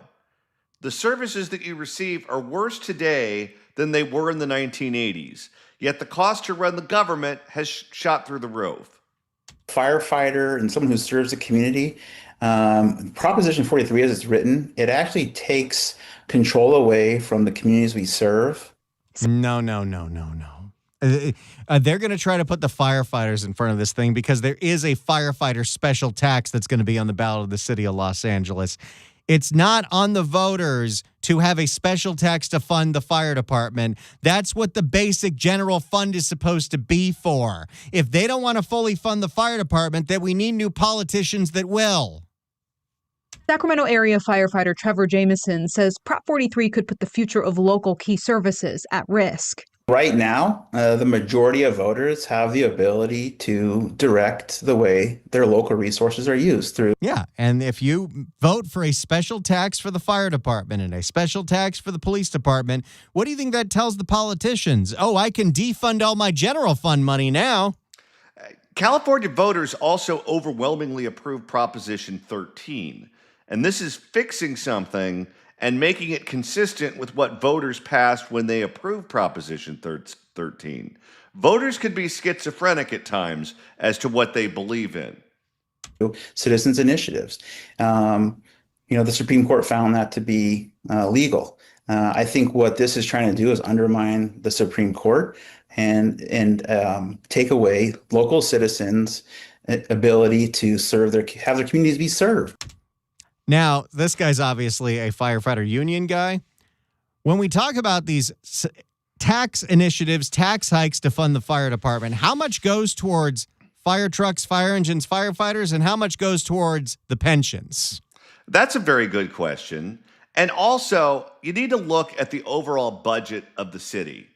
If you're going to look me in the eye and tell me there's no fat in the city of Los Angeles that you can cut to give more money to the fire department, you're nuts. None of those ambassadors should be employed. These NGOs that are being supported by taxpayer dollars that are supposed to help the homeless, and the number of people living on the streets goes up and not down, that money should be taken away. These NGOs that exist to stop sexual harassment on the metro should not receive any government dollars. Take all that money from them and give it to the firefighters. Jameson and other opponents say it could impact future money, not just for firefighters, but other emergency responders, schools, healthcare, and the response to homelessness. Good. The homeless problem was not this bad when we didn't spend so much money on it. We raised our own taxes in the city and county of Los Angeles, and the problem got worse. Gavin loves to tout how the state used to spend $0 on homelessness. Well, now he spends so much money that we don't know where any of it goes, and the problem gets worse. I don't think we would have a worse situation if we spent $0 on the homeless. Let's try that. And then we have plenty of money for the fire department. Prop 43 faces fierce opposition from powerful labor unions. They say take a look at the proponents of the Yes campaign.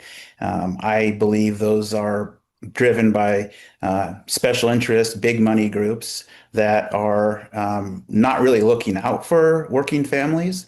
I think this guy's real nervous on camera. He is, because he knows he's shoveling manure. Well, when you're a union guy, that's what you got to do sometimes. Looking out for their own interests. If passed, that higher vote threshold of 2/3 vote proposed in Prop 43 would apply to proposals after January of 2027. The legislative analyst. Now, what was originally, but they had to negotiate it away because all the cities and counties were freaking out, was that it would undo all those special taxes that we voted on over the last 7 years. That's not going to happen, but this is still something that is very necessary going forward. Would have been great if it did. Oh, yeah, because the city of L.A. would have been on the hook for all the money they promised all of those eviction defense attorneys for Measure ULA, and then the well would have run dry. Notes this does not impact current local government budgets, but it could prevent their revenues from increasing. It's not clear by exactly how much. There's how you sell it. Make sure that we don't give your local government any more money. It's the John Phillips Show.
It's the John Phillips Show. If you want to email the show, you can do so at johnnydon'tlikeshow@gmail.com.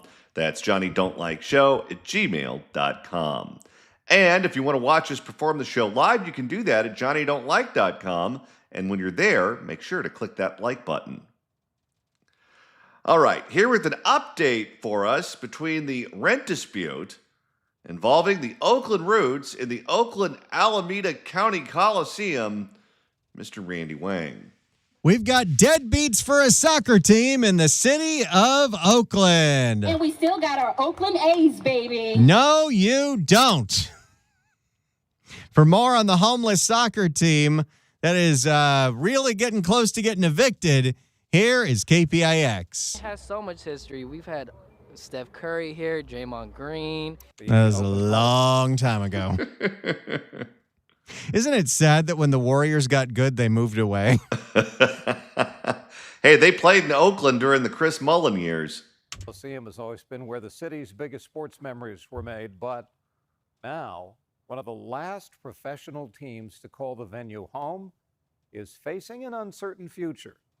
Soccer team, the Oakland Roots, took on the Pittsburgh Riverhounds at the Coliseum tonight, but it came after a heated meeting over nearly $1.5 million in unpaid rent.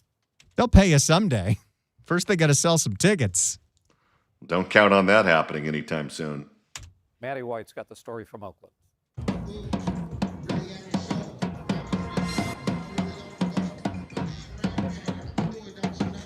Even if the Oakland Roots have only called it home for a short time, for many fans, the team is rooted right where it belongs. They're ripping out the Roots, guys. I'm sorry. At the Oakland Coliseum. I've been going here since I was like 5 years old, so it's like out to my dad, and it's just like, I don't know. I get emotional sometimes. Imagine taking your kids there now. I used to see the A's and the Raiders play there and the Warriors. What happened to all those teams, Dad? Well, son, it's about to happen again. This is my roots. Many fans say they don't want to see the Roots leave the Coliseum because of all the history and culture that this place represents. And if you're the Coliseum, what are you going to put in there? They have no teams. They didn't even know who their owners were going to be for a long time. They still don't. Like we just saw, they were having a... Maybe there's a rodeo going on. She looks like she got attacked by a stapler. That is a big old bullhorn. Yeah, well, I know why she's a fan of the Roots. dance battle, and that's like only something I feel like you'd get in Oakland. It's hard to see with the lighting, but her boyfriend also has about 17 earrings. These guys are fun. What kind of children do you think they're going to make? Hopefully none. Fans celebrated ahead of the game this weekend. Just one day prior, I got a problem with you. Well, I have a problem with your statement. The conversation at the Coliseum authority. Can I see more of that? Meaning it seems like Ken Houston was about to pop off. It sounds like he did. Authorities meeting was far less festive. Some of the members of this board felt blindsided. I felt duped. Executives overseeing the Coliseum's budget say the Oakland Roots are behind in rent and owe nearly $1.4 million. I mean, look how empty those stands are. How are they supposed to pay the bill? The problem is you're a team that has a fan base of 2,000 to 3,000 people, and you're renting out a 50,000-seat stadium. At some point, you are going to get evicted. That's how it works. First payment was due by noon 2 days ago. Eventually, both sides reached a temporary agreement, allowing the Roots to stay on the field while negotiations continue. 27 looking for it here. I mean, you're in a bad position if you're the Roots because you owe the money and where else are you going to go?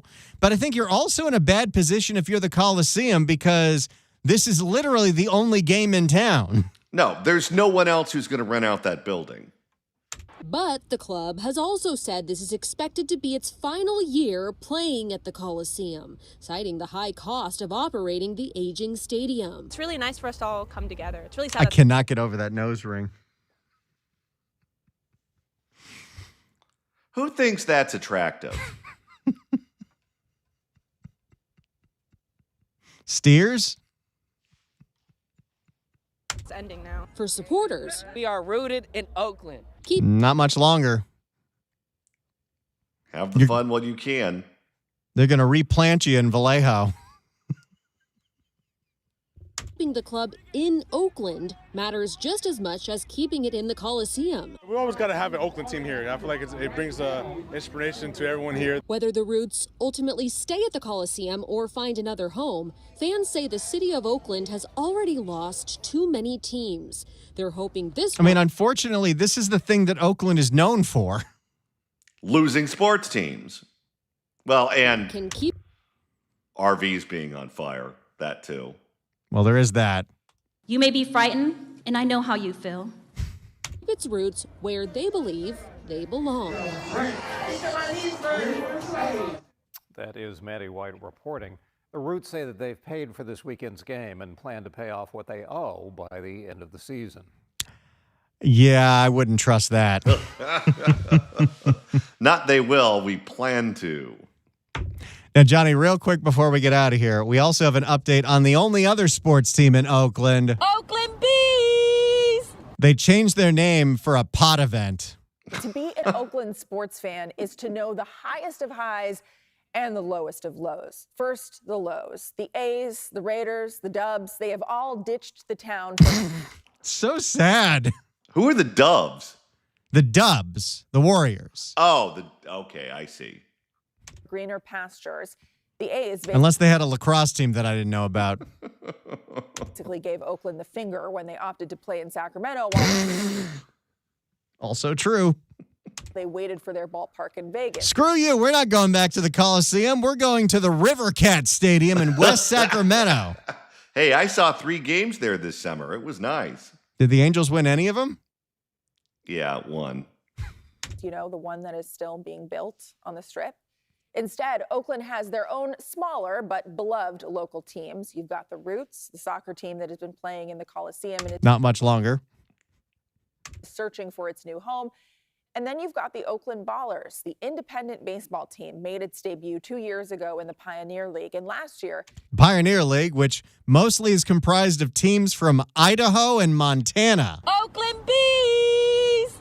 Are there more Pioneer League teams or more Pioneer Chickens left? in just their second season, the Ballers won the league championship. And let's just say they've been willing to take some risks. They temporarily let AI take over for their manager. And then on April Fool's Day, they posted this, their weed-themed uniform. Clearly a joke, until people demanded the team make it a thing. Which brings us to our highest of highs, because the team actually did it. Now they're the Oakland Blazers. All right. Well, good for them. That's going to do it for us today. We'll be back tomorrow at noon for another edition of The John Phillips Show. Oakland Bees!